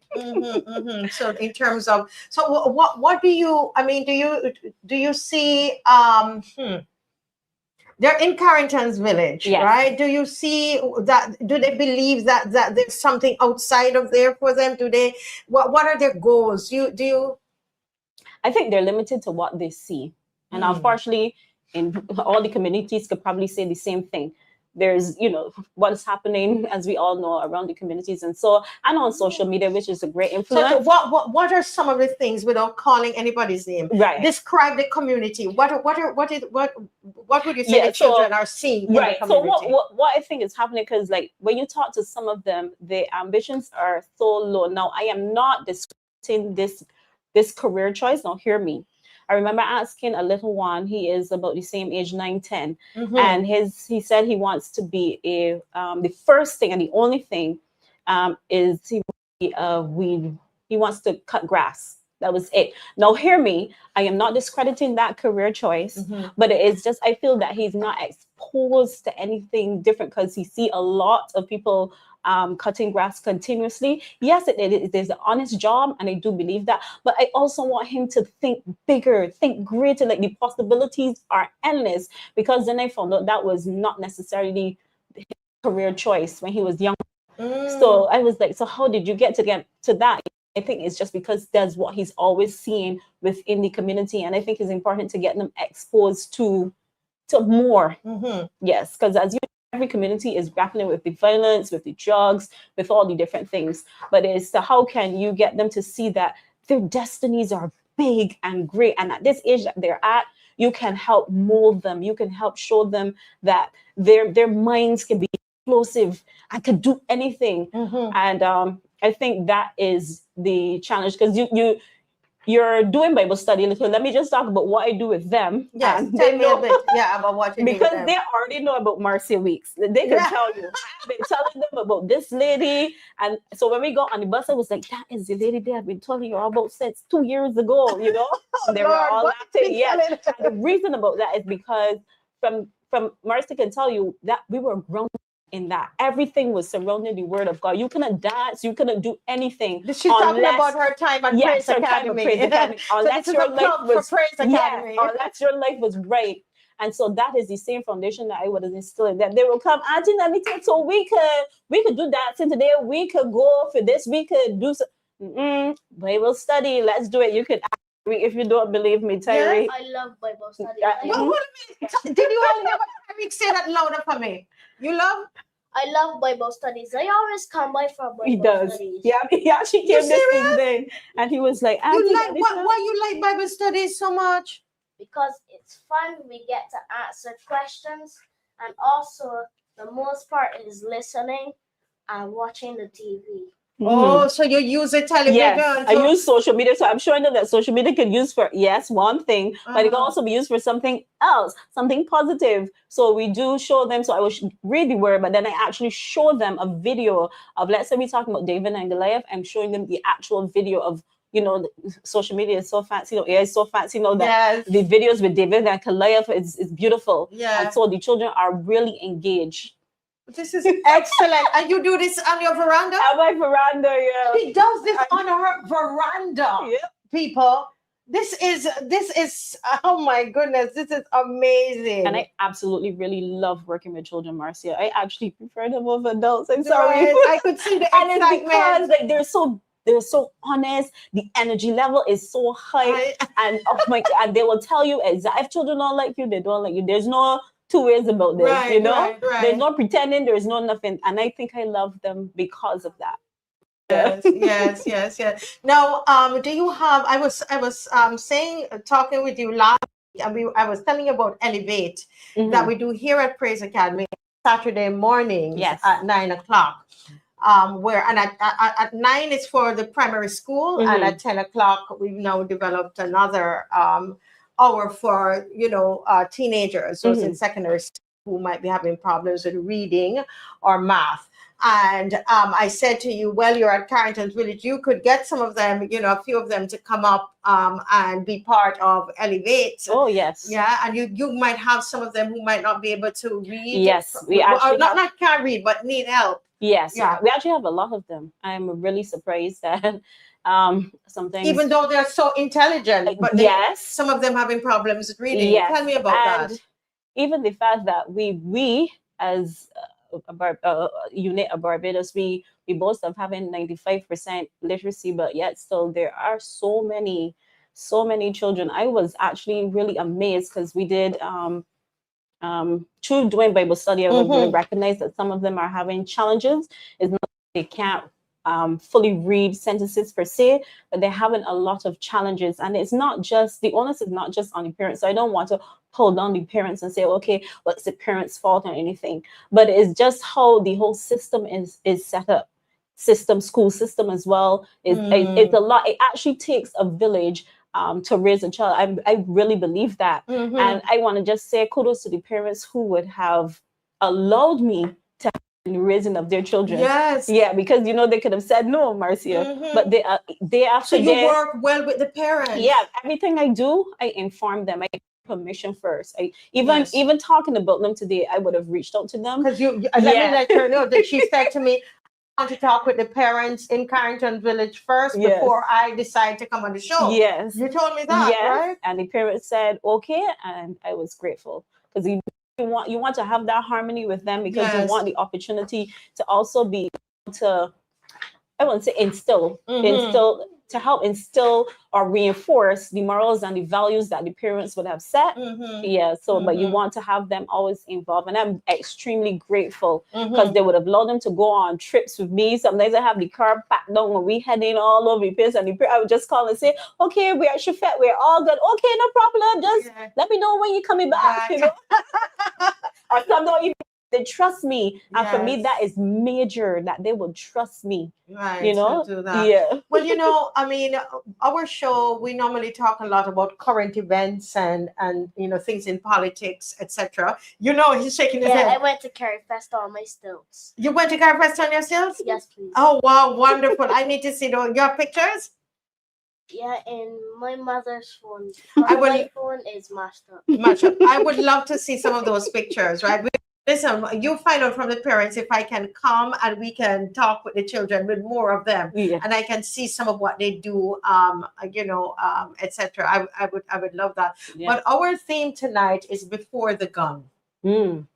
Before the Gun. And Tyreek, is sitting here, and I know, Tyreek, your parents talk to you a lot about violence and crime, right? Yes. What they tell you? They told me violence is not the answer. Never get in any fights. And also, crime. She tells me to never steal and never go around taking people's things that I don't know about. Wow, your parents tell you that? Yes. Please. Do you see? This is before that, before the crime, huh? The parents talking to the children. So, Nanita, we tonight, as I said, our show is normally, quite spicy. but when we think about what's happening in society, with the number of young men who started off little like Tyreek here, and we see them on the street, sorry, Tyreek, but in a pool of blood sometimes, sorry you have to hear about these things, but we are talking about before the gun. What will you say to Barbados, to grandparents, to parents, to pastors, to politicians? What do we need to do as a society before the gun? Well, I would say, Marcia, this is my stance on it, is rooted in the foundations, biblical foundations. And I think as we moved away and we're going away from that foundation, that's why we're having a problem. If we remove it from schools, we're taking it from, and that's the main source. The children spend most of the time at school. And that's where before I could say they were having a more, stable foundation to stand on in terms of understanding that your actions have consequences. The good actions, good consequences, bad actions, bad consequences. But now it is, since that has been slowly been removed, now we're seeing that the morals and values, they don't stand, they don't last, they don't line up with anymore. So it's a matter of how can we reinstill that and find creative ways, because right now we're in battle with social media. Because right now the children can pick up any device and they can see anything that they want, anything. And most of the time, because of how the algorithm works, if you watch a fight, if you watch a killing, that's all that's going to be coming at you 24/7. So how do we combat that? Based on the word of God, and then parents would have to inject a little bit more time and energy into what the children watch, what the children hear. Because I remember there was a point where I was raising some children, 5 children at one time, for a long time, and I monitored every single, even the cartoons that they would watch. If it had any sexual content, I'm sorry to say, next cartoon. All the video games that was violent went in the garbage. And I could safely say for a long period of time till they got to teenage years, they knew about violence, but not at that level. You would never hear the principal calling me or the school teacher. It was never anything like that. Never got in any fights or anything like that. And that was because it was Bible study. Again, I had them, you come home, you had a structure. It was school, bath, food, let's all meet in the front house, Bible study. You want to say something, Terry? Even today, I asked for Bible study. She told me, no, it's the wrong time, but I said, please. And it was because I was coming here. So you wanted Bible study? You went on a veranda to get Bible study. Yes, he did. He said, please oh let me. And I was like, Tyreek, okay, so this is what I'm going to do. You're about 9? Yeah. 8. You're 8 years old, and Tyreek went this evening for Bible study, and Auntie Nanita said, I can't do Bible study. I'm going up to that interview. Yes. So then you Yes, and then I asked the parent, you know what, Mom, can I please take him with me? And she said, yes, it's school now, he has an exam tomorrow, but would it be a long interview? I said, no, we should be out there maybe 10 to 15 minutes. She said, okay, no problem. He was like, yes. He ran home, washed his face, and jumped in the car. Yeah. Well, the next time you find out from Mom, I want to see your stilts. I want to come and I want to come and see you on those stilts. I probably will come up Saturday. I want to see you on your stilts. I want to see what you're doing. In the park on Sundays at 3. Tim and the other guy, the other one that I mentioned, Kaya Dave, right? He is also there in the park with Ify. So-called corn pie. Yes, his corn pie. I call him corn pie, but he's I call him Karmpai. Yeah. Yeah, but he is Kampai. Kapai. Kapai. Kapai. I call him corn pie. Yeah, I call him Karmpai. Well, you know, Anita, let me see that book again. No, stop it. Listen. She changed from somebody who was coming home from work and just, coming home or doing, just going inside, probably run outside with the slippers, telling the children, behave. No, stop it. Yeah. And then she wrote a book, No, Stop It. And Yep. she has been, ever since having, about 12, 13 children on your veranda. Yeah, any given day we could around those numbers. Around 5,000. Wait, 5,000. I'm always there. You're always there. because he is such a sweet child. I'm telling you, Marcia, this boy is so giving. Always want to give something. He get one little thing. You think that most children want to hide it away. He's Yeah. like, can I get a piece? Would you like piece? And I was like, wait, Wow. what? This is amazing. For a child his age, wow. I'm like, usually children don't want to give. This is Right. mine and this is mine only. Right. So I'm like, wow, boss. That heart of giving Yes. is going to get So, him far. Tyreek, we're closing off because you have an exam tomorrow, so you got to go. Yeah. But what do you want to say to people who are watching? People who, they're in their community and they might be children that need help. What would you want to say to people who are saying, I'm not sure if I want to help children or not? Look in the camera and talk to them. I would say you should get one of these books. No, stop it. There's another way. Uh-huh. Written by Nanita White, illustrated by Nadika Alexis. Yeah. Wow. And that's what you would say. Yes, please. He's a marketer. I tell you. The children in this community are amazing.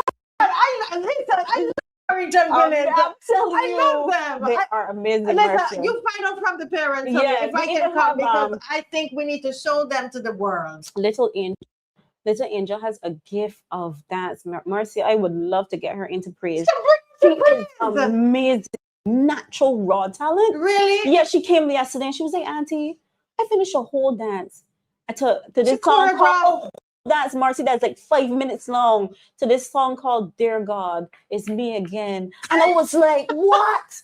I'm blown away. She is 9, I think. 9 years old. Yeah, and I was like, what? Oh my God. Well, when I come, I want to see all of that. I want to see all of that. Well, Nanita, Yes, I could talk to you about this the whole. But listen, Tyreek, what exam you have? Tomorrow I have my reading test Reading test, and my math paper, math, and then I have religious education. and religious education. You feel you're ready? Yes, please. You're ready. Okay. Well, you go home now and get some good sleep. Yes. All right. So Before I sleep, I revise. you revise. Woo. I'm Go, telling you. You got it. Thanks to mommy. I want to. I want to see the report. Okay. Yes. Can I see the report when it comes? Yes, please. Oh, she said yes. Well, thank you so much. Thank you so much, Nanita. And I really hope that people are saying they're inspired. I'm looking at some of their comments right now. People are inspired by what they are seeing. Thank you so much for being here. Thank you so God much. bless. Yes, thank you. Bye-bye. My steps are from here.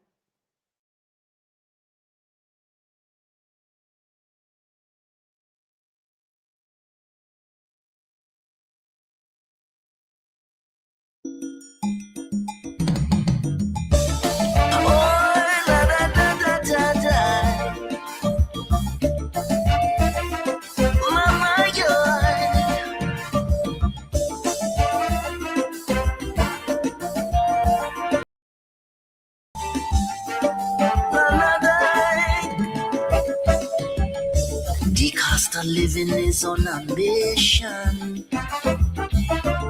to become a boxing champion, knocking out people across the nation with that right hook of inflation. Prices moving like sugary leather. Got me defending just like Mayweather. Breaking jaws like Anthony Joshua. Man, this thing in come out to play. Got me on the ropes just like Mike Tyson. Shots to the body, uppercuts to the chin. I hear the people them are balling out. They have no defense for the cost of living. Man, it flies like a butterfly, stings like a bee. The cost of living, man, oh, it jabbing we, oh, aye. Man, it floats like a butterfly, stings like a bee. The cost of living is the new Muhammad Ali, oh, man, it flies like a butterfly, stings like a bee. The cost of living but beat you to your knees, oh, cost of living punching strong. No matter the opponent.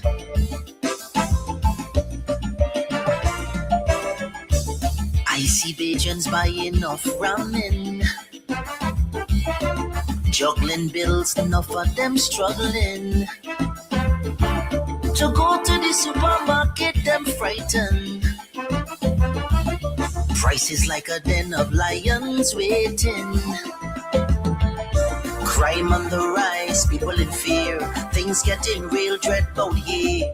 Bajans living out the nightmare of losing loved ones like no one cares. Gunshots echoing out through the air. Tears falling, pain too much to bear. As prices rise, pockets dry. Cost of living making people cry. Man, it flies like a butterfly, stings like a bee. The cost of living, man, oh, it jabbing we, oh, man, it floats like a butterfly, stings like a bee. The cost of living is the new Muhammad Ali,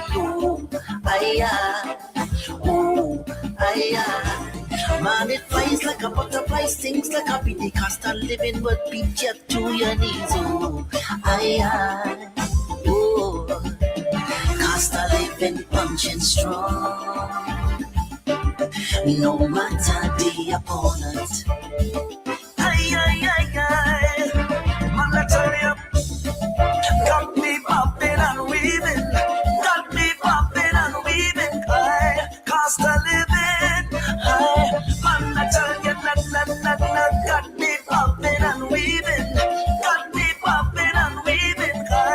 Cost of living, skip the delay, got me popping and weaving, got me popping and weaving.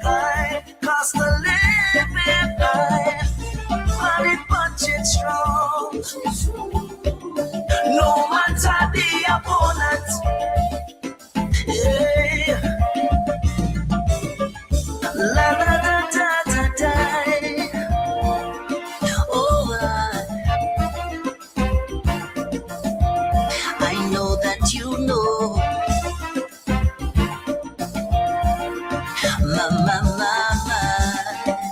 Mama. Cost of living is a gladiator, unmerciful terminator. See the prices bite you like a viper. 2 and 3 items, $100. A whole chicken look like a dove. Don't care how you spend, it's just not enough. For the poor people, man, know it tough. Cost of living, fighting them without gloves. Rent's gone up, man, it really dread. Some people can't put a roof over them head at this present pace. Man, it's clear, cost of living is a true nightmare. Man, it flies like a butterfly, stings like a bee. The cost of living, man, know it jabbing we, oh, man, it floats like a butterfly, stings like a bee. The cost of living is the new Muhammad Ali, oh, man, it flies like a butterfly, stings like a bee. The cost of living but beat you to your knees, oh, cost of living punching strong. No matter the opponent. Man, I tell you, got me popping and weaving, got me popping and weaving. Cost of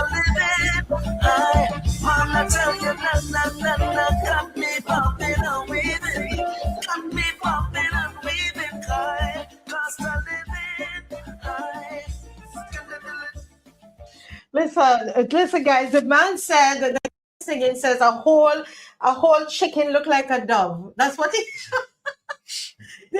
This song is actually by Shane Forrester. You ever heard about Shane Forrester? Yes. I think you would, because you're in music a lot, and you as well. Yes, please. You know Shane Forrester. Yeah, I know you know. And I didn't even know that he sang calypso. Oh, I didn't know that. We have to use the mic. Sorry, I didn't know that either. I think he was once a part of the Richard Stout. Could have been. Yeah. Yes. But I remember in the 90s and so forth. He was an artist, serious artist, in the 90s, from what I can remember. Yeah. Shane Forrester. Yeah. Actually, he had a music video actually on CBC. Yes, that's true. Running, they used to use it as filler. As a filler. That's correct. I remember that distinctly. That is so true. Well, tonight we're talking. I'm here with. I'm assuming everybody knows. This is right. Everybody. Mr. Damien Fanus. Hi, everybody. And this is Ramon the Goodman. Hi. Good night. Ramon. Good night to everybody. Ramon A. Goodman, and everywhere, pass me that cup. Everywhere this young man goes, he goes with the cup. Sure. Why you take this cup everywhere, Ramon? Oh, man, I love to see colors. It keeps water nice and cool.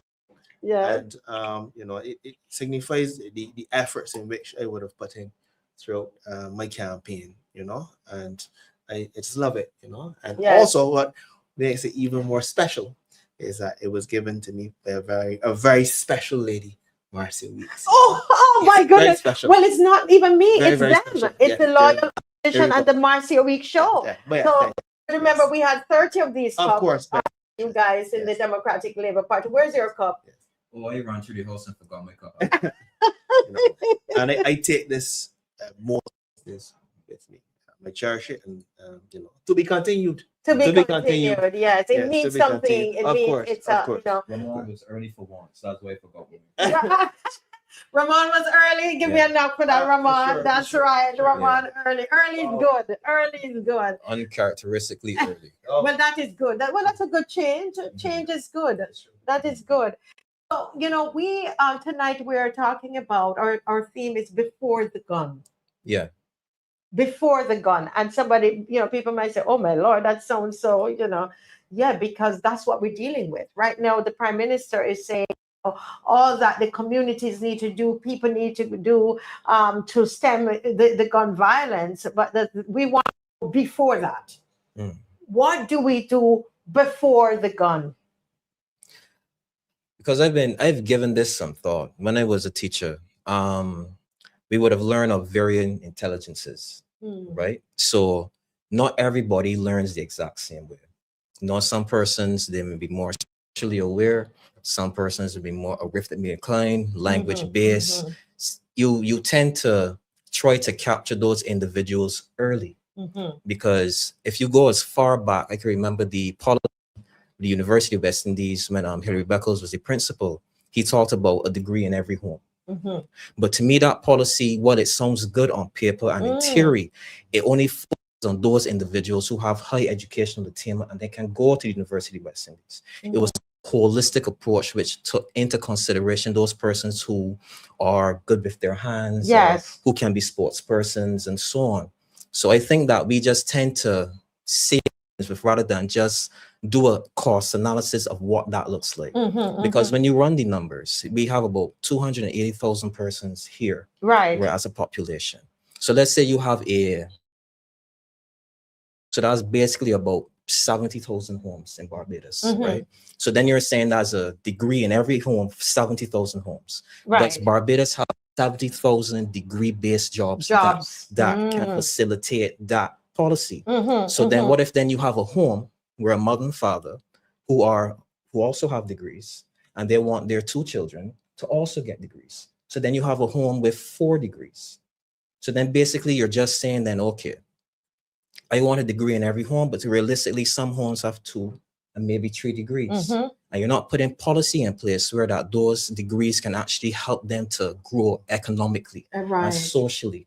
So we tend to make policy, but we make it in a vacuum without really understanding what it is that we are saying. So I think that the approach is trying to capture those young people at their intelligence level, what it is, how they learn, their learning styles, what their intelligence is, and then you work on those individuals and you give them opportunity where that they can succeed. Because for too long, Barbados has been a country where that we tend to focus more on the CXCs rather than the skills. My question is, how many of those individuals who are in skills-based programs are working on the projects now on the various courses in the island? Are they getting the various skill attachments so that they can get the experience and then move on to other employment? Right. You get me? Rather than those contracts going out to persons who would then bring in their bringing other individuals to work. Or are people at skills training, vocational training board, polytechnic, are they getting the ready attachment that they need to work and just get that skills-based experience to then go on and then really, if they want to be contractors, if they want to work for themselves, if they want to work for a firm, are they getting the experience in school? So if you're not capturing those persons early and they've just come through the system and they fall out, then other individuals will pick them up and then weaponize them and then turn them on society. And these are things that we need to think about before we necessarily say, I want a degree in every home. Wow, that is very. And I know, Ramon, I can see you're waiting to say something on that. But I also want, as we're on this topic about, we're talking before you jumped right into jobs and opportunities. It was in the news, it was yesterday, that C. Williams, right? That's correct, yes. That they are going to be, they're letting go about 30 persons, and people are really concerned about that on social media. I would love for you to talk about in your response, because from my understanding, it seemed to be that most of those people that might be let go are men. Yeah. Wait, who is this joining us? Who is this joining us? Come right here. Come here. The camera will soon pick you up. We're going to sort that out a little bit more. Wait, let me scoot over, man. Come in, come over. Yeah. No. Bring over the chair. Bring the chair. Listen, we're very informal on here, okay? Of course. We're very informal. We will fix him. Dave, you can come in and fix his camera for us. Oh, I think he's in. He's in. This is here. Yeah, lovely. It would also be very remiss if we do not mention that today is Jamal's birthday. Lovely. Jamal, today's your birthday. Excellent. Yes. Oh my goodness. Yes, of course. 27 years old today. They go so fast. Wow. Happy birthday. Oh my God. Happy birthday. Ariel Roxanne, happy birthday, Jamal. Thank you so much. Happy birthday, Jamal. Wow. Happy wearing blue. We're wearing blue. Yes, well, happy birthday to you. Happy birthday to you. Happy birthday, dear Jamal. Happy birthday to you. All right, Mr. Creative. Thank you. Yes, I did not know. What voice? Well, you can hold I'm singing for you, so I had to put out the best. Oh, okay. So you can hold on. No, of course. Yes. All right, Mr. Creative. Yeah, sure. Thank you. I didn't have the recorder, obviously. Yeah, you don't have the recorder to play. Tune. Yeah. I got to get tuned for Yeah, so. but I know you have a lot because we're going out to celebrate birthday, right? They only have a few minutes. They're just passing through tonight. Yes. Right, but tell me something about this the COW people there. I could say COW. A lot of these will be young men on the breadline. That is correct. And what is confusing, I'm dumbfounded about, is the government, they boast a construction boom, along with the fact that there are some labor shortages. So it contradicts what is going on here, the laying off of young men. Construction boom and labor shortages. And labor shortages. And we're seeing now, they're looking to send some young men to breadline. So something is confusing. I would love someone to tell me, how that math adds up. It makes no sense to me at all. A construction boom, that means you would need some labor, a local labor, hopefully, and you're laying off people. So it is rather confusing, and it's very unfortunate. Some young Now, I usually talk about idle hands, and I usually say there's no excuse for crime and violence. But when you have some young, energetic people, people and a lot of the times they also have to provide for their family. That is the time to a lot of young men. Again, no excuse for crime and violence. But that is the time a lot of young men, they will then pick up that gun and rob and so forth, right? No excuse though, but that is a factor. That is a factor. And we must look at these things seriously. Before the gun, the math is not mapping. Tonight we're talking on your birthday, we're putting you on the spot. So they're going out, so this is just the passing through. And trust me, a birthday, I'm not going to keep you all long. Next week I won't keep you long. That's fine. So we're talking about before the gun. What would you say to politicians, which you're one, to parents, grandparents? What as a society we need to do before the gun? That's a lot to unpack because it's not a one fixed situation from my perspective. I come up in environments where I know how people with the gun operate. It isn't you just wake up one and have one. Sometimes it's something you have room for. Other times it's something that comes out of what people feel to be a necessity. For example, Ramon just mentioned, imagine someone feeling like there's no light to the end of the tunnel. Imagine someone feeling there's no hope. And they are working 2 jobs and they can't find enough funds to sustain their livelihood or to, let me just say in plain terms, pay bills. Well, all you find is that someone out there apparently just said, no, money is coming, they have this big car, they have this big ride. You start to think to yourself, well, I believe I might be working more than, and that actually might be a fact. However, their lifestyles vary, and that it calls for concern. So you ask yourself, well, I have more children to support than them. I have more debt or more bills to pay than them.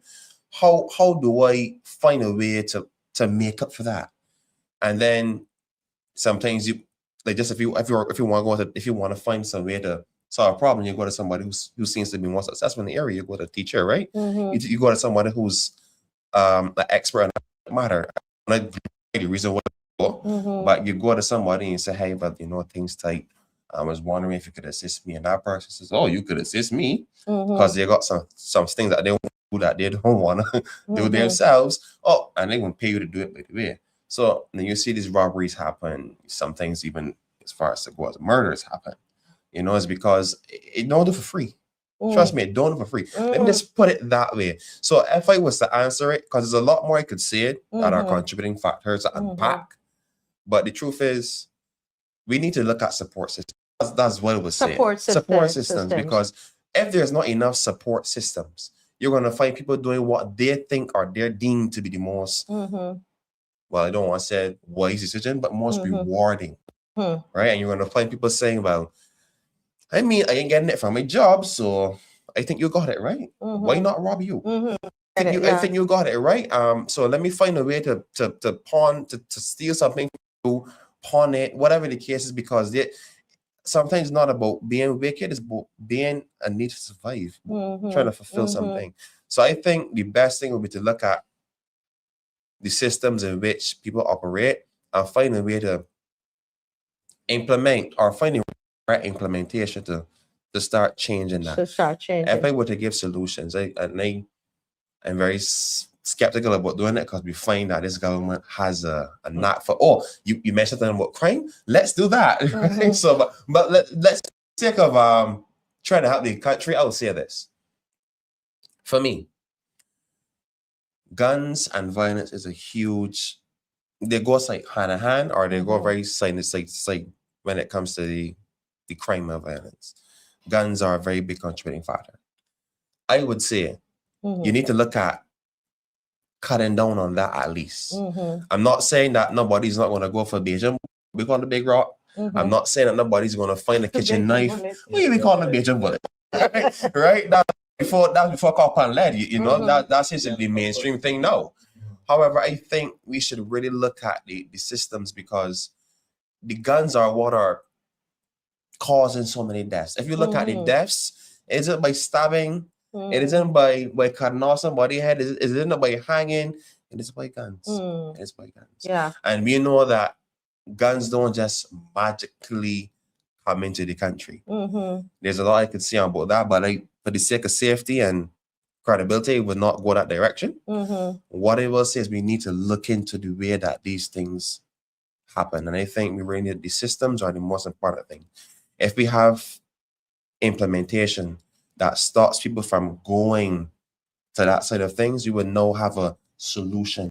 Yes. Whether pending or permanent, we would have a solution in place. And I think that's what we should be looking at, support systems. Well, listen, they are celebrating tonight. So I'm not another 5 minutes and they're on. I feel so guilty now. You could have told me earlier that it was his birthday. I did that to Dave earlier. We are always on duty. I believe it. Always know, but I'm going to release you on early. But we have 5 minutes.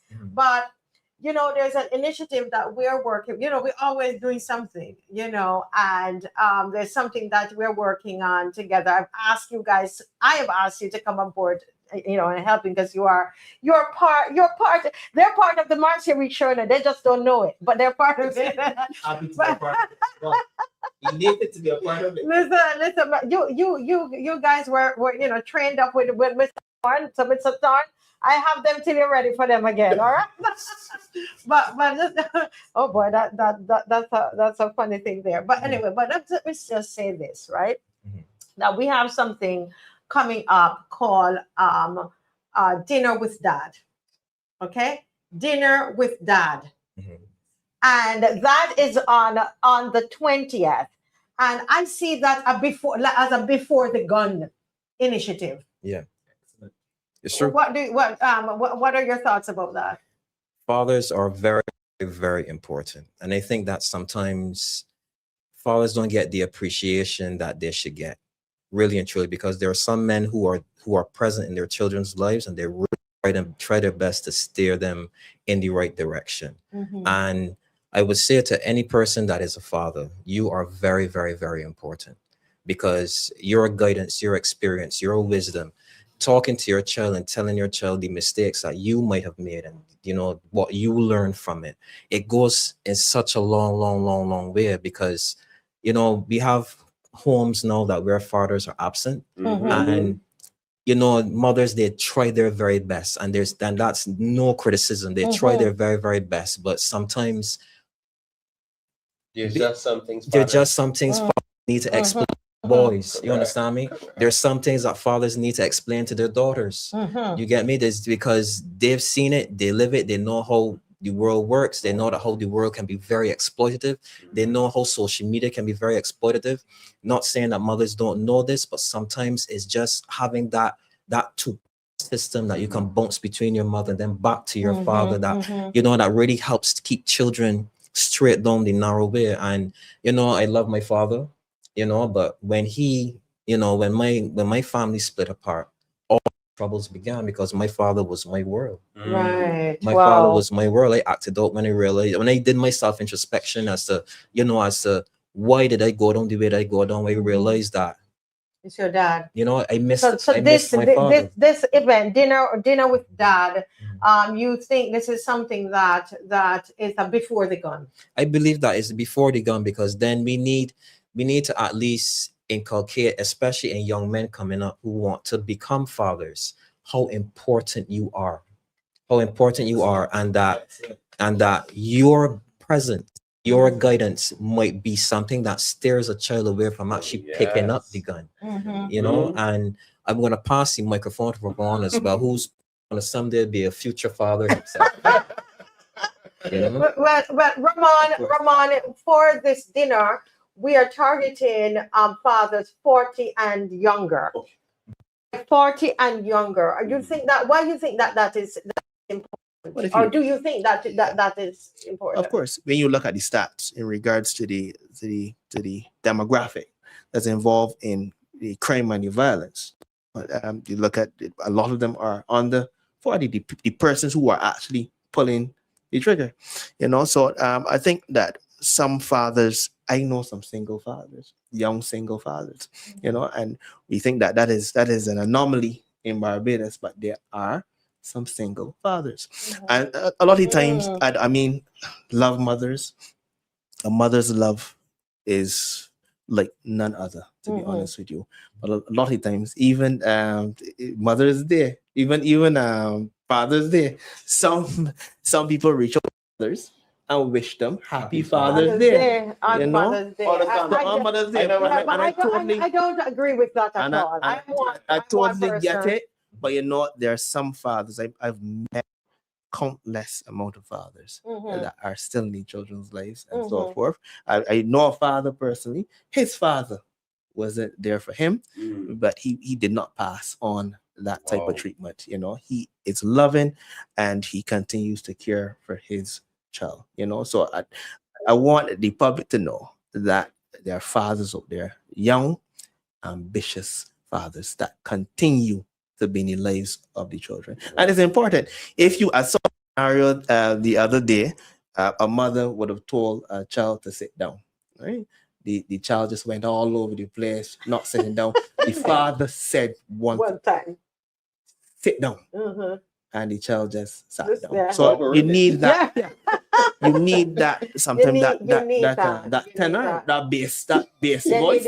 You know, sometimes you do need that. That strength. I have 3 boys, and trust me, you need the bass. But Jamal, birthday guy, and this is the last, and you got, because I know got to run. Understandable. He said, understand. Next time you got to stay longer with me. We will. All right. So Jamal, you know, is coming off on the 20th of June. Actually, it's going to be the day before Father's Day. The day in front. The day in front. Just said the day in front. Yeah. The day in front. You know, and we are looking for those fathers. You know, who are 40 and under. What you believe when they leave this event? What do you want them to feel when these fathers leave this event? What do you want these fathers to feel? I want them to feel reassured. Reassured. For me, honestly, and this is just my perspective at this point, a father isn't just a guider, a provider, a teacher. I would say, I was going so far as to say that sometimes a father could be the heartbeat of a household. A heartbeat. You know why? I came up with a strong father figure. He had me in every sport. He had me learning so many different things. It was him that got me into learning lessons and all. Wow. So for me, a father, the heartbeat of a household. And I believe that if you start to look at it from that viewpoint, you will have a different understanding of what it means to be a father. It doesn't mean that at some point you just be a provider and you help with money. It doesn't mean at some point you step in and say, oh, stop this and stop that. It doesn't mean at some point you teach them how to kill a rat or how to fix a light bulb, right? How to put in a light bulb. It means that you are there 24/7, willing and able to help in any situation that arises. To me, that is a father. And I think that is such a hard task that a lot of us, we seem to overlook. And that is why I think this is a great event. I think this is an event that should reassure them that, hey, you're on the right path. Don't feel like a failure. Don't feel like being a father is a decision or a bad decision, but it's a chance that God has given you to rise to the occasion and to solve this problem, to help nurture this individual into a better individual, the best individual that they could be. I'm saying this as a person who just spent roughly from 4 o'clock to whenever came through this door with my father. I don't do it often enough. Yes, I don't do it often enough. Oh, that is amazing. And funny enough, this is the craziest thing. It wasn't just my father. It was one of my fathers. So I saw both of them tonight, actually, this evening and then tonight. Both of my godfathers, one of my uncles, and my father. Oh, and wow. a lot. And this is how I believe that I should have spent my evening before I meet gentlemen, the brothers, right? And the reason I say this is because I think having a core of individuals that has similar mindsets, they're all on the same wavelength when it comes to parenting. And I think this event is going to I've not recreated, trigger that within them. It's an opportunity for fathers to realize, hey, I know it's tough, but we're not alone. It's an opportunity for you to realize, hey, you know, you might not know how to solve this problem, but someone in the room has been around long enough. Listen, in here because we've got to fix this again. This is Future leaders. future fathers. It's collective. And you're going to be leading that discussion with the fathers when they come. So it's going to be a very meaningful. If you know any, you want to recommend somebody, we still have some spaces. We have a few spaces. So if you know somebody who's a father, 40 years and under. No judgment. They don't even have to dress up. Just come. If you want to come, just come. You want to bring your child, bring your child. I know what to just about to add that as well. I'm thinking, what better spend the day would it be than to spend it with your little one or your younger one in some cases? You know, come out, you know, have a conversation, have some food. Trust me, it's going to be good food. You know, and above all else, it's a support group, support system. So feel free to come on through. Yeah. Awesome. Well, guys, let me tell you, happy birthday again to you, and please enjoy. All right, please enjoy and have a great time. Thank you for stopping by. You should have told me that. I would have said, don't bother to come tonight. No, precisely why.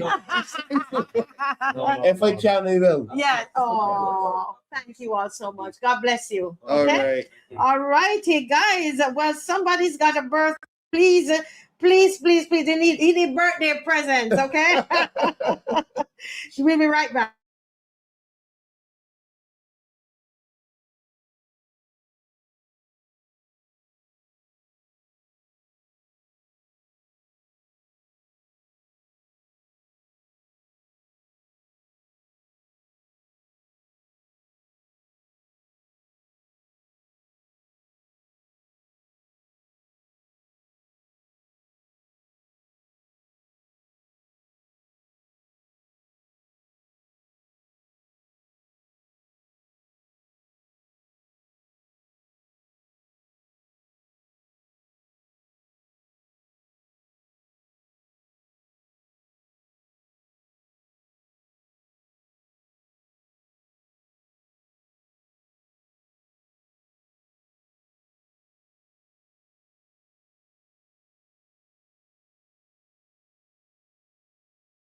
Rise up, rise up, rise up, rise up, rise up, rise up, rise up, rise up, rise up, rise up, rise up, rise up, rise up, rise up, rise up, rise up, rise up, my people, see the morning light.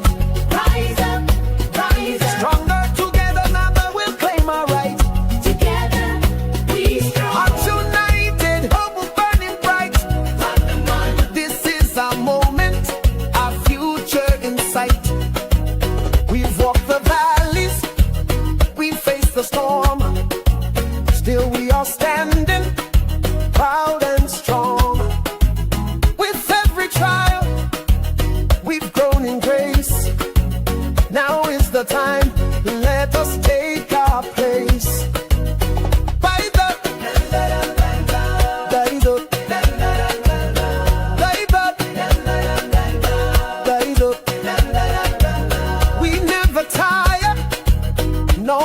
Quit. Our dreams are alive. We are made for this. With faith unshaken, our voices sing. Barbados rising, let freedom ring. From east to west, from coast to town, coast to town.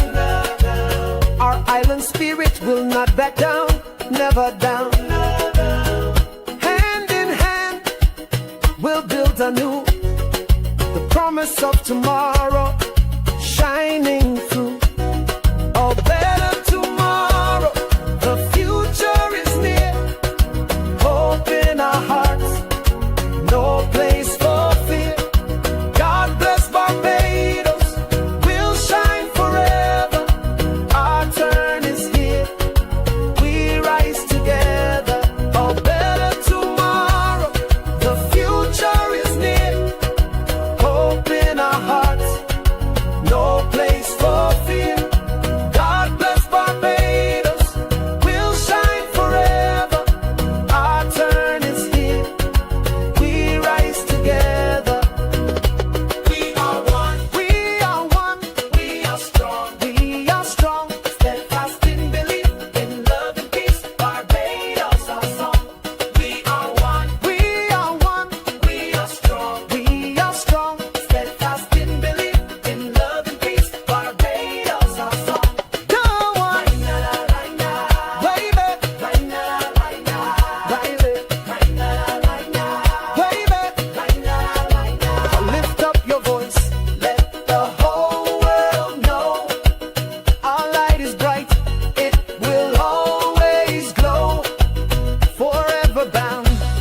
Good evening again. We are back and we have been having a different kind of show tonight.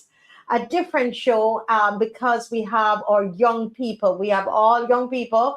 We're well, not all. But we were talking about children, even if they weren't young. We were talking about children and the youth tonight. And what a way we're going to end off this show tonight. I am so excited because we've always had the guys. But tonight, I wanted to get them in the studio. Didn't work out. But tonight I have Trian Butcher, Azaria Brown, Jasani Butcher Yearwood. All right. They have several things in common. They're family, right? They're all related. They're young women. And they live in St. Philip. Did I say that? And related to Janine Butcher. Yes, my Janine Butcher. And I'm so excited, to have them here with us. They're not going to be in studio. They're going to be online. And I'm seeing here Jasana Butcher. Jasana, let me know if you're ready to come in. Raise hand if you're ready to come in. Yes. Jasana. Good night, Jasana. Good to see you. Hi. Yes. Wonderful, looking dolled up as usual. The last time I saw them, they were at Gospel Fest. All right, and looking so beautiful, like real little ladies. And then we have here Miss Azaria Bowen. Hi, Azaria. Hi. You're muted. Hi. Good night. Good night. And the last time I saw you, Azara, you were actually at the youth forum and you were challenging former Minister Stephen Lashley. You remember that? Yes, I do. That will always stay in my mind. I thought you guys were just amazing. And I'm seeing Trian, but Trian's camera is not on as yet. Hi, Trian. Okay, so you can always message in the private chat and let me know when you're ready to join. Now, first of all, let me just apologize for being so late.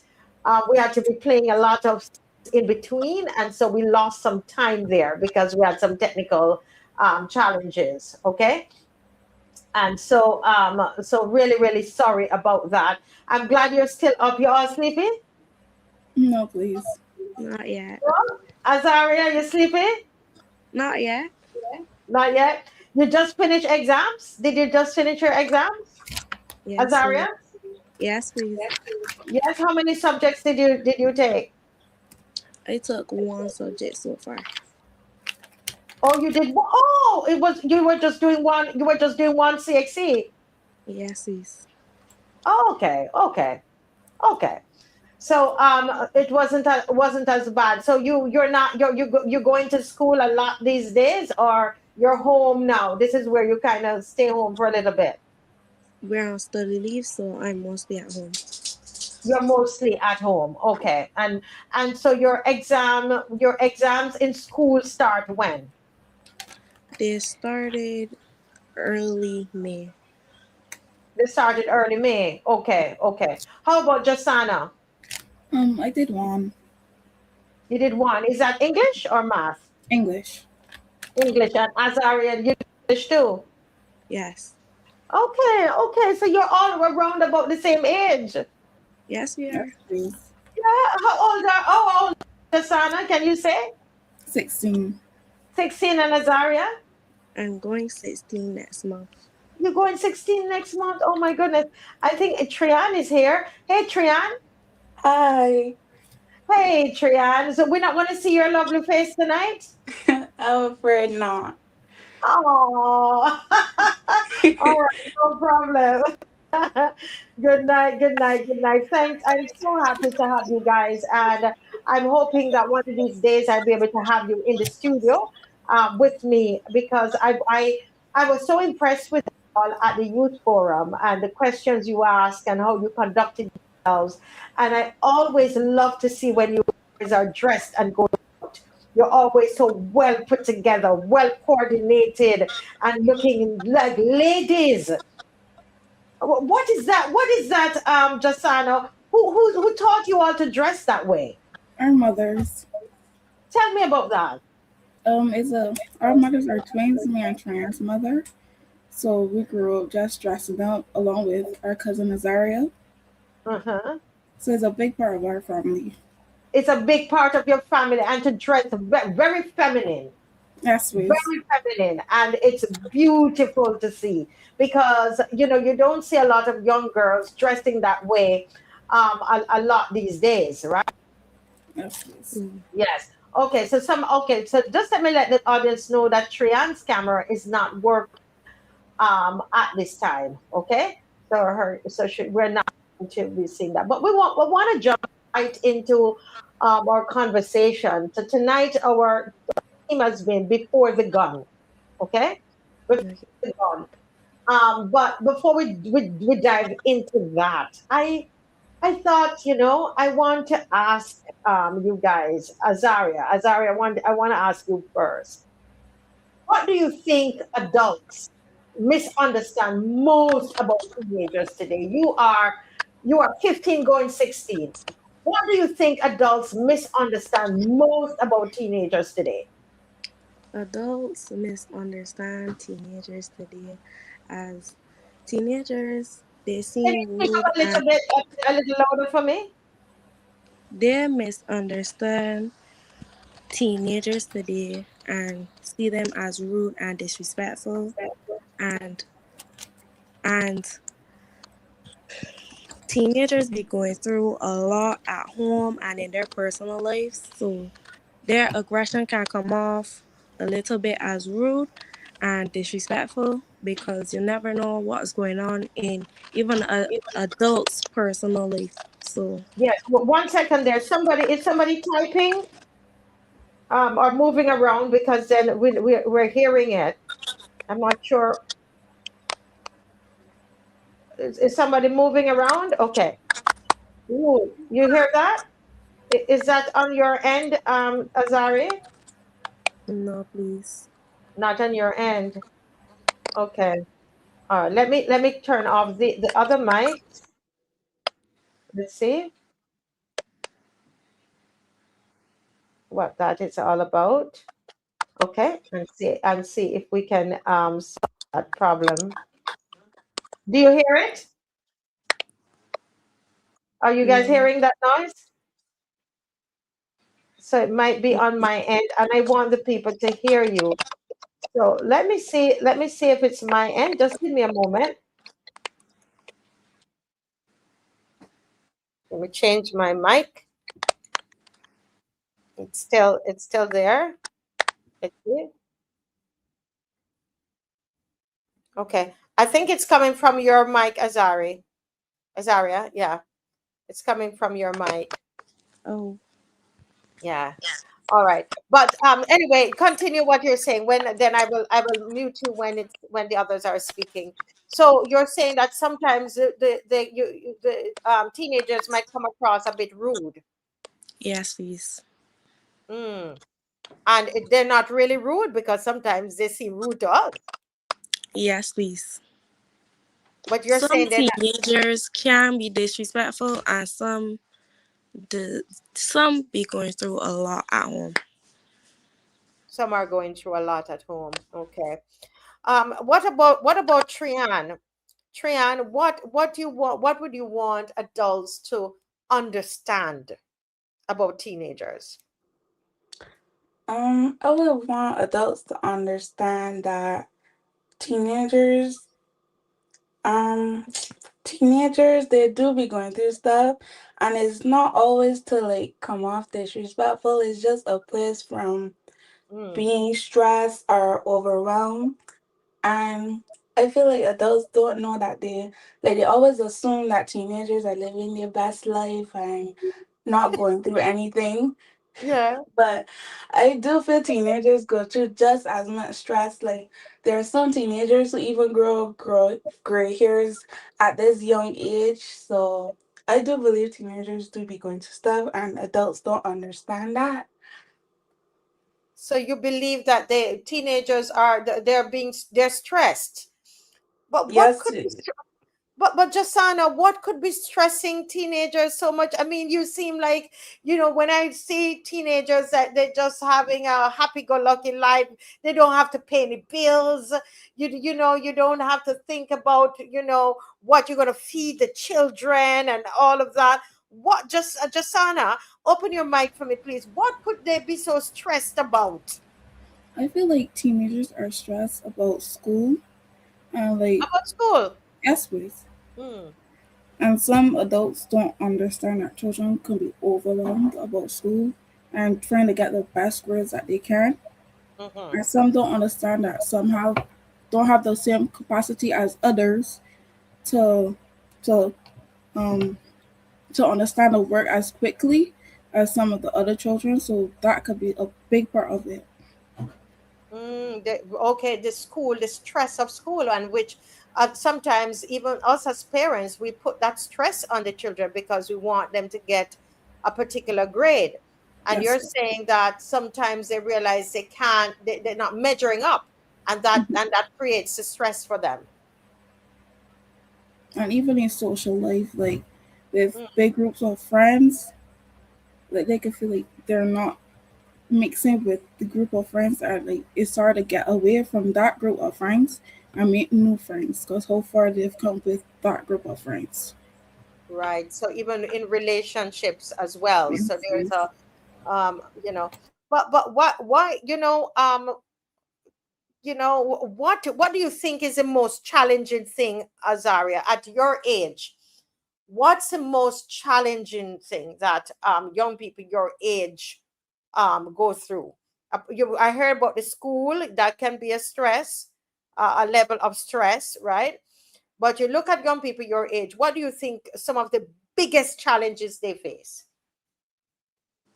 Challenges that teenagers my age face nowadays can be depression and also the stress, but it's not always. You come past that real, that's a deep one. Depression. Talk to me about that. Depression can come from a lot of stress and peer pressure on the child, and like it gets their anxiety and makes them more angry at stuff. Hmm. So you're thinking that you believe that that teens are one of the biggest challenges that they face is depression. Do you have a lot of friends who are depressed, Azaria?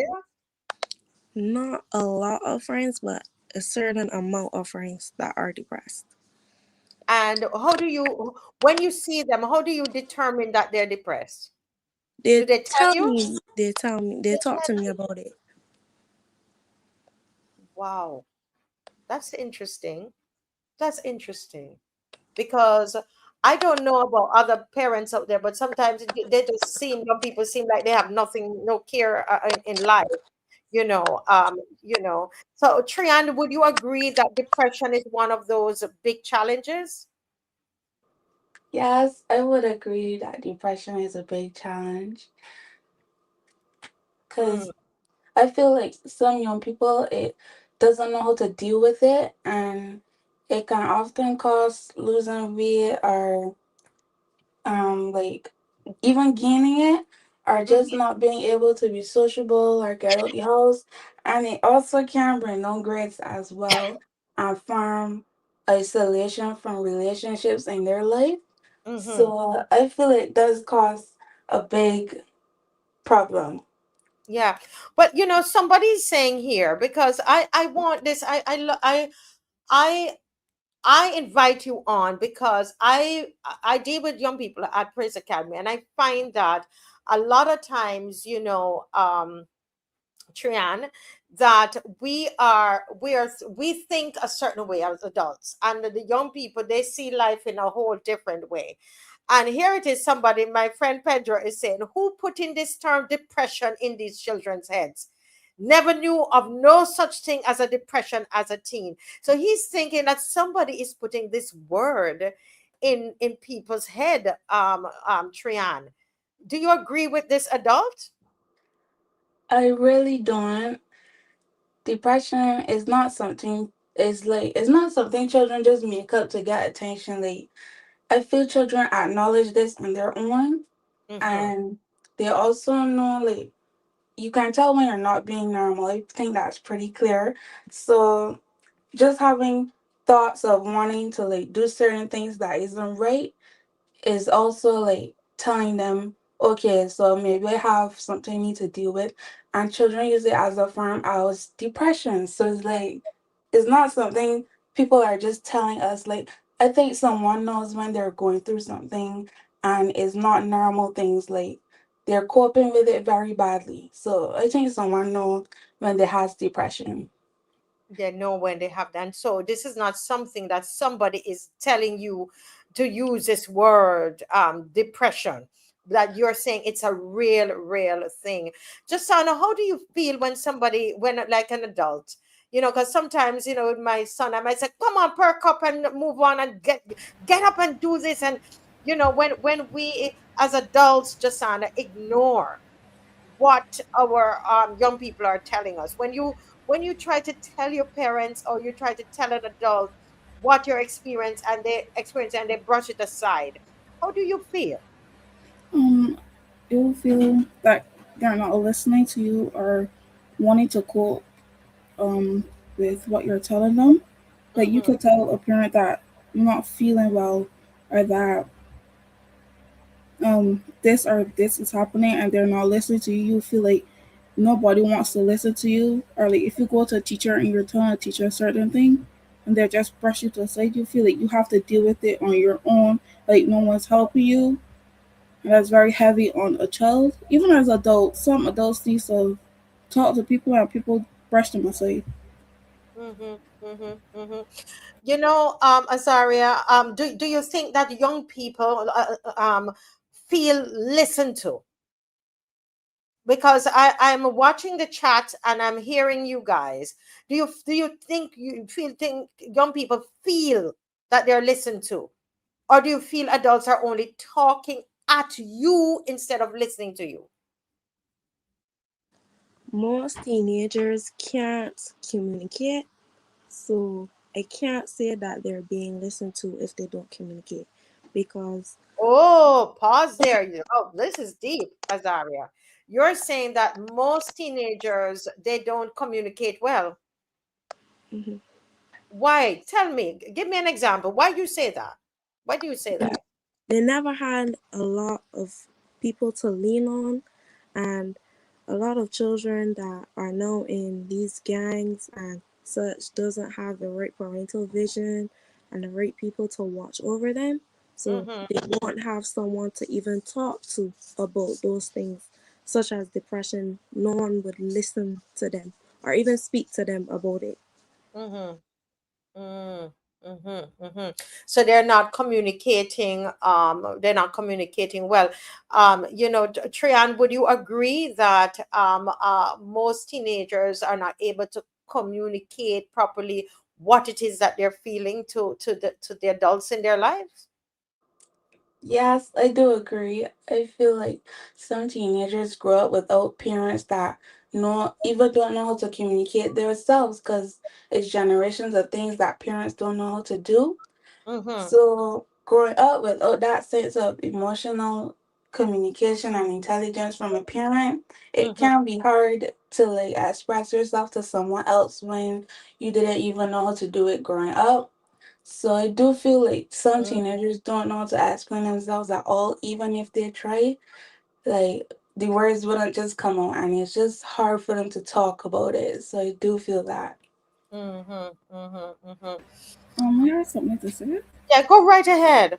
Right. I was saying that some children don't feel the need to speak up because anytime they go to their parent to speak up, their parents get on with this attitude like, don't come to me, don't talk to me, or like they'll be stressed with certain things. But us as children do need to communicate with our parents and let them know that we're stressed or like this, like school, we don't on them, but the parents don't listen. Or when you go to talk to them, they have this big attitude, so they feel the need not to go to the parent. Because your parents giving off an attitude. Yes, please. Wow. Oh Lord, I tell you, boy, it's so much is going on. And oftentimes we blame you guys, but you're saying that that's part of the problem as well. Yeah, wow. Somebody here wrote and said these young children now are dealing with children with adults' minds, drugs, robbery, fights, and even sex in the schools. So it's a lot that somebody's acknowledging that you all are dealing with a lot of things. But is that Trian just spoke, right? So Trian, what kinds of activities, programs, opportunities, our support do you think could help young people stay focused and stay out of trouble? The activities I think that would help is probably just like church or youth programs that are still here to this day. Positive role models. So Like hold I a feel minute, like jump over that. You go to church? do sometimes occasionally. And when you say go to church, do you go to Sunday school? Because you're now 16. I'm going 16 next month. You're going 16. Okay, you're the one. You're going 16 next month. And but you go to church sometimes. Yes, please.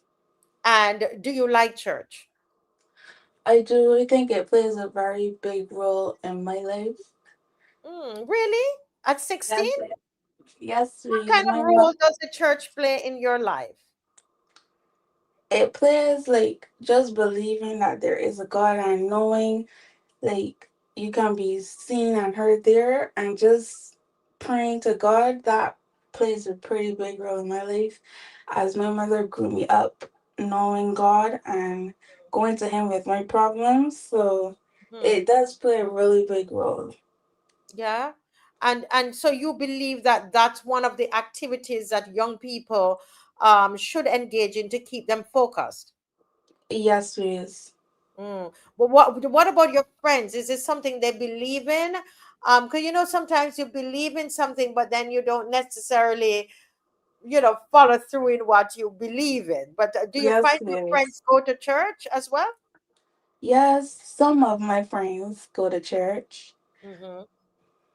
And so if you were to tell them you go to church, would they laugh at you? No. Wow, interesting. This is very interesting. So what you had said church and somebody else. I just had to, as a 16-year-old talking about church, I had to jump in there and cut you off. But you were also giving some you were also sharing some other activities and programs Yeah. that would be able to support young people and keep them out of trouble. What are some of the others? I think a positive role models would also help teenagers with that. And also a program where young people feel supported and included as well and feel the need not to do such things. Like I feel that would turn their heads or mindset in some kind of way, especially like when they feel included and listened to and not judged immediately from what they're seeing or going through. Wow. So a role model, a program that they can participate in, that they can be listened to, and also going to church. Azaria. Oh, we lost her. Oh, Azaria. Is there anything else that you think, what? Um, this particular thing helped me to stay focused. And I didn't hear Trian say that. Is there anything you want to add? Something that helped me stay focused was my teachers. Your Like, teachers. yes, please. They helped me be determined and helped me with a lot and told me what I was doing, like right from wrong. Is one teacher in particular was Mrs. Brathwaite. She helped me with a lot from first to fifth form. You're serious? Was she a class teacher? Yes, please.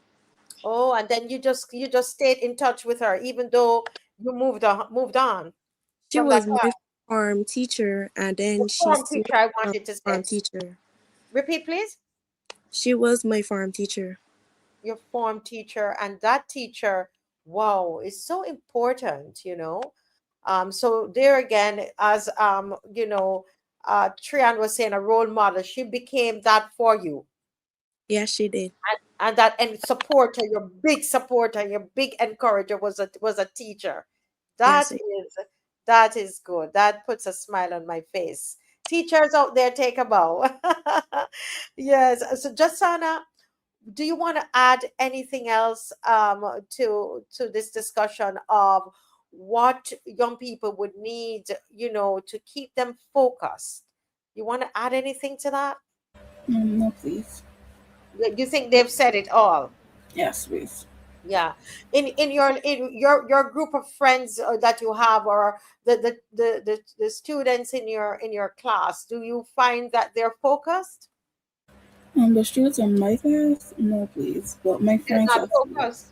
No, please. Why wouldn't they be, you think? When you look at them, why you think? Because you seem focused, at least right here, right now. So why do you think that they are not? As you look at them, right?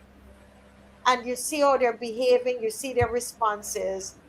What comes to mind of why you think they're not focused?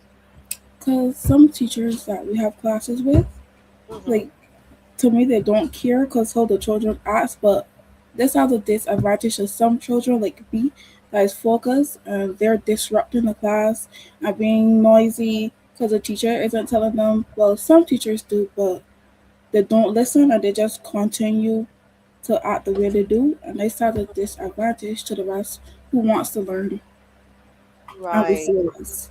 Yes, yes, yes, yes, yes. So, wow. I tell you, it's not easy. It's not easy, you know. So, Trian, if a young person is feeling lonely, if they're feeling angry, they're feeling frustrated, or they're misunderstood, who do they usually talk to? Well, I think they go to someone that they feel heard from. It could be a relative or just someone close to them in their life. But yes, unless they feel heard and not judged and just listen to before they're judged, I think that a young person goes to someone like that. Like for me, I go to my cousins, I go to my mother, I go to just even my friends sometimes. But mostly my cousins for me. I just feel like as a teen to teens, like we just know what going through, like what's been going on and like how you would feel and I don't feel judged at all. So unless they tell me like, okay, you in the wrong for this, or like, you shouldn't be feeling this way because it's not that serious, or just listening to me. So yeah, that's what it's about me. How about Azaria? It would be my cousins too. But as I said before, some children don't feel listened to. So a lot of children usually go to their best friends or a more younger role that may not guide them in the right way, or might say, yes, you are wrong for this and you shouldn't have done that, but I still have your back 100%. And you think that you think that can be dangerous, Azaria, to go to your best friend all the Not time? always, unless they're guiding you in the wrong path. It's, for example, saying like you get angry and you want to beat someone and you come and talk to them about it, and instead of telling you what happened that you want to do this, they will be like, okay, I coming, and will be encourage you to go and fight To go instead and of saying fight. Yes, instead yes. of saying we can resolve this issue over talking. Understood. Understood. Jasana, anything you want to add to that? Who do you talk to? You gonna tell me your cousins too? Yes, please. You go to your cousins, but most of your friends, your other friends, what do they do? Do you know? No, please. No, no, you don't know. And you think it can be dangerous just to always go to your best friend? Not all the time. You think Cause that you think? some, Go ahead. Because some do point you in the right direction and tell you what's right from wrong, and then there's the other people that do, they tell you, that don't tell you what's right from wrong and lead you into the bad side. Yes, so it depends. It depends. Well, we have another 5 minutes into this conversation, but I want to ask you about your future. So when you Dasani, when you think about your future, what are your dreams and what worries you the most? My dreams are like to be rich in life and to See, help out, repeat, please. to be rich in life and to help out with my You mother. want to be rich. Why am I not surprised at that? The way you all dress and the way, listen, you all need to see these girls. They are so ladylike. They're so feminine. And the way you want to be rich. She tell you that straight up. I want to be rich. Continue. Tell me your dreams. Go ahead. My dreams are to support my mother and give her early retirement because she Hey, goes through a lot, and I just want to give back to her because she plays a big part of my life.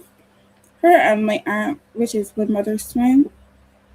Um, that's my dream, and what I'm scared about is not achieving that.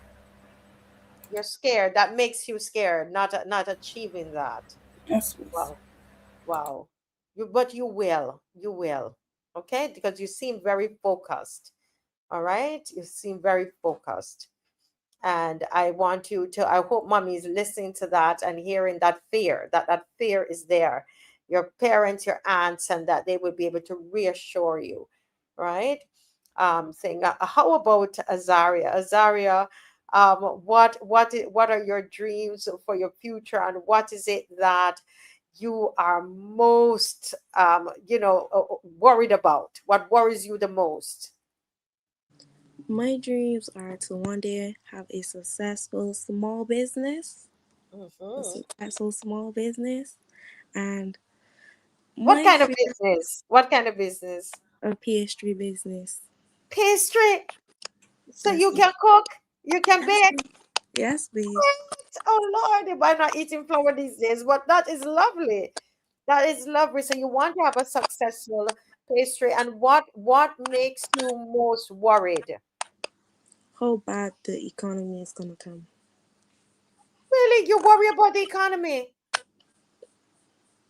What do you know about the economy? You worry about the economy because you're gonna have a business. Oh Lord, I want to sit down and talk to you all so much. Sorry, this is a short one. But listen, once your parents are okay, you're gonna be a regular. I want you to be a regular, right? But no, no, no, that's a good one. That you worry about the economy. Whenever you come back, you are going to talk to me about this economy. Why you so worried about the economy? We don't have the time tonight. But so let me quickly go to Trian. Trian, what are your hopes and dreams, and what worries you the most?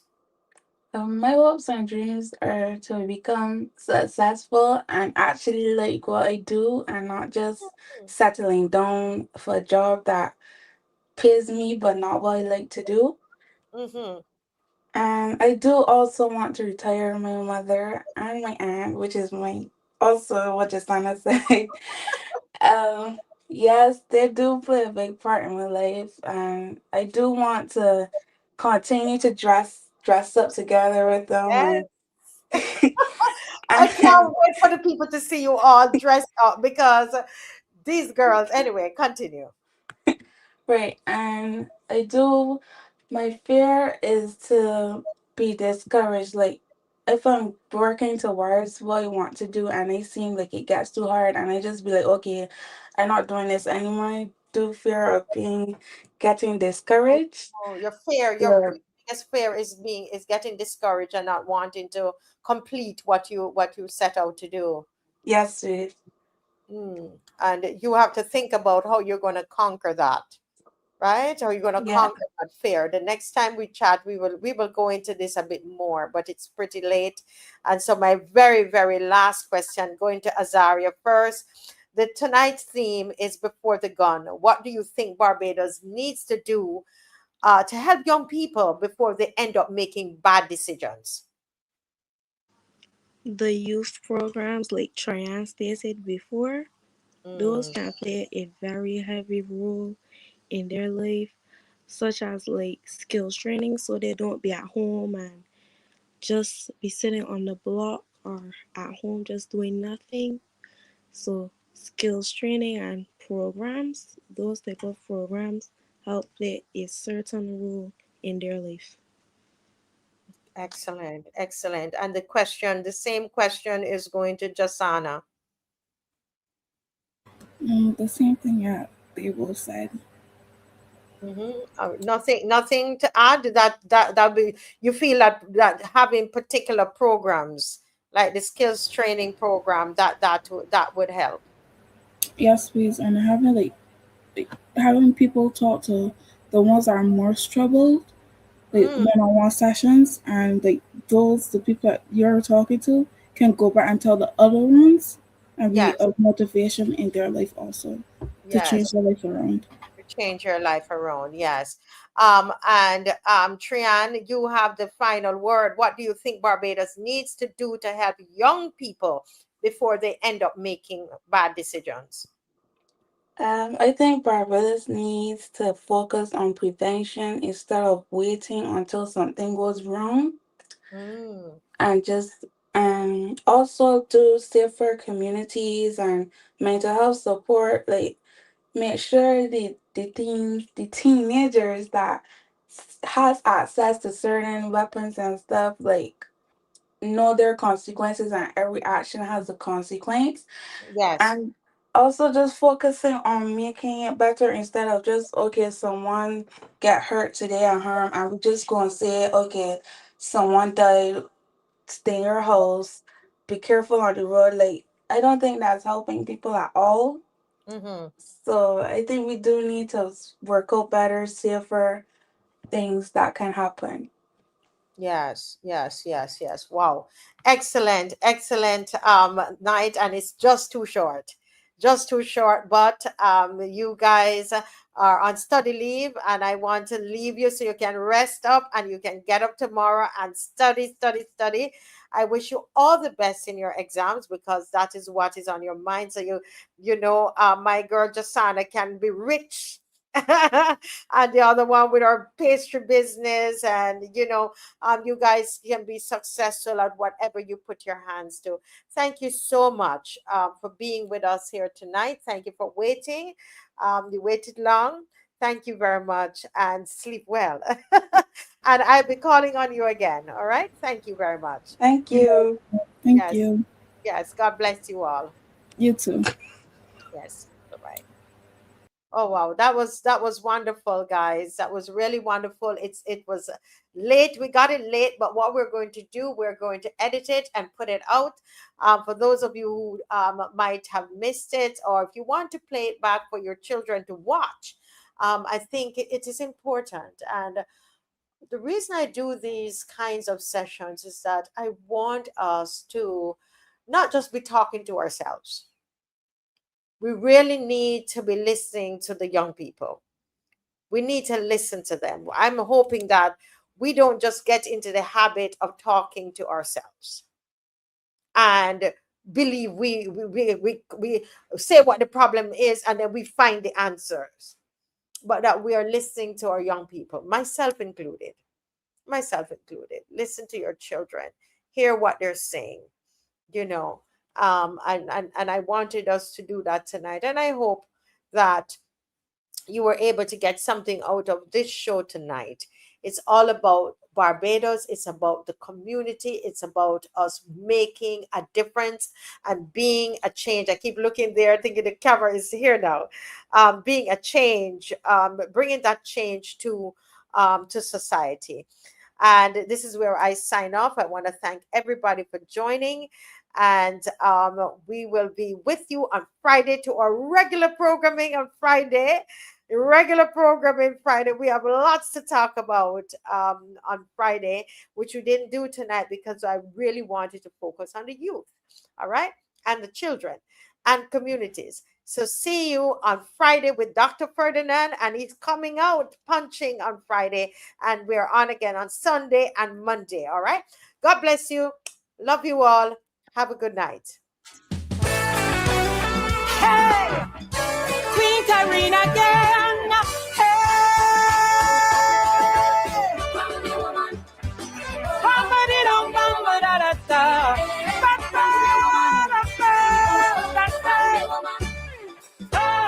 What a woman got to do to win another crown in this country? Like John King, I read AC, Mr. Blood, or PB and Gabby. Tell me what a woman got to bring besides lyrics and rendition, presentation, melody, arrangement. As a calypsonian, must we skin out and twirl or wind down low? You want me to sell cheap scandal just to win the show? Cause there's we sing about the good, the bad, the ugly, the rich and the poor. Still we can't touch the crown no more. You want me to spot the light on people, mothers, sing cheap feet, come about me brothers, or sell me assets to get a pass to win another crown at last? I said no, we can't do it. We won't. Stay dignified, keep it clean and strong for the crown. Give a woman the crown. Time to let we win. Stop holding me back. Let fairness begin. This is more than a show, more than slack, more than testosterone. Stop holding me back. For years we was ready here, proven again and again. So give a woman the crown. Give another woman the crown.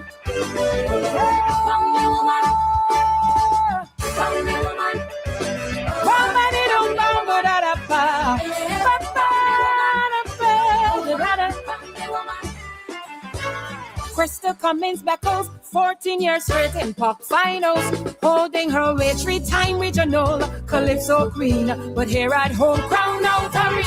She writes she own songs, arrange them to spitting bars of truth. Still the crown slip true in this male-dominated pool. Year after year after year, with style and class, she raised up the nation's issues that we can't let pass. So must she get AI or the boys right for she this year? Must she dress like a man or change she name just to play the game? Must she sound like Antimia or forget words like the spider? If for the crown your talent can win, then something wrong. I said, we not changing, we sex.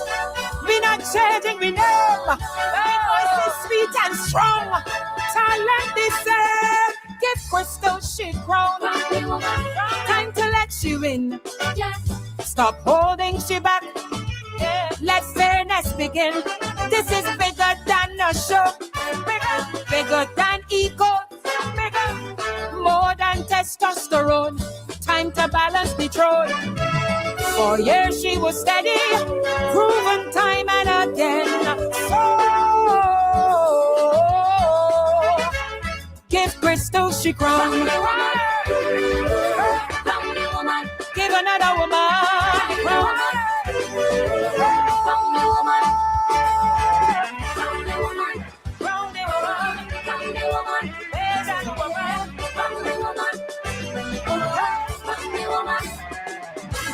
Rita in 88, Aziza in 2016. 2 crowns is all we got to show in a 60-year history of Calypso in Barbados. Yet in business, politics, in law, women already lead. Abram, Stannis, Roberts, Franklin, She-Hall in CEO seats. Justice Babe God ruled the High Court strong. And Mia Amor, take charge. Excellence, then Sandra Mason. Excellency, Juliet Sutherland. Excellence, Soccer Royalty. Excellence, Rihanna Fenty. So, Tommy Chief Judge, what Buckeye City. Tell you better crown up queen. We got skill, we got class, we got power, we got sass, we got the fire, we got the song, and we got the right to wear this crown. So give Terency as she crown. She deserves enough wins. Was ready long time. Let justice begin. This is more than entertainment, more than politics and tricks. more than testosterone, bias turns and twists.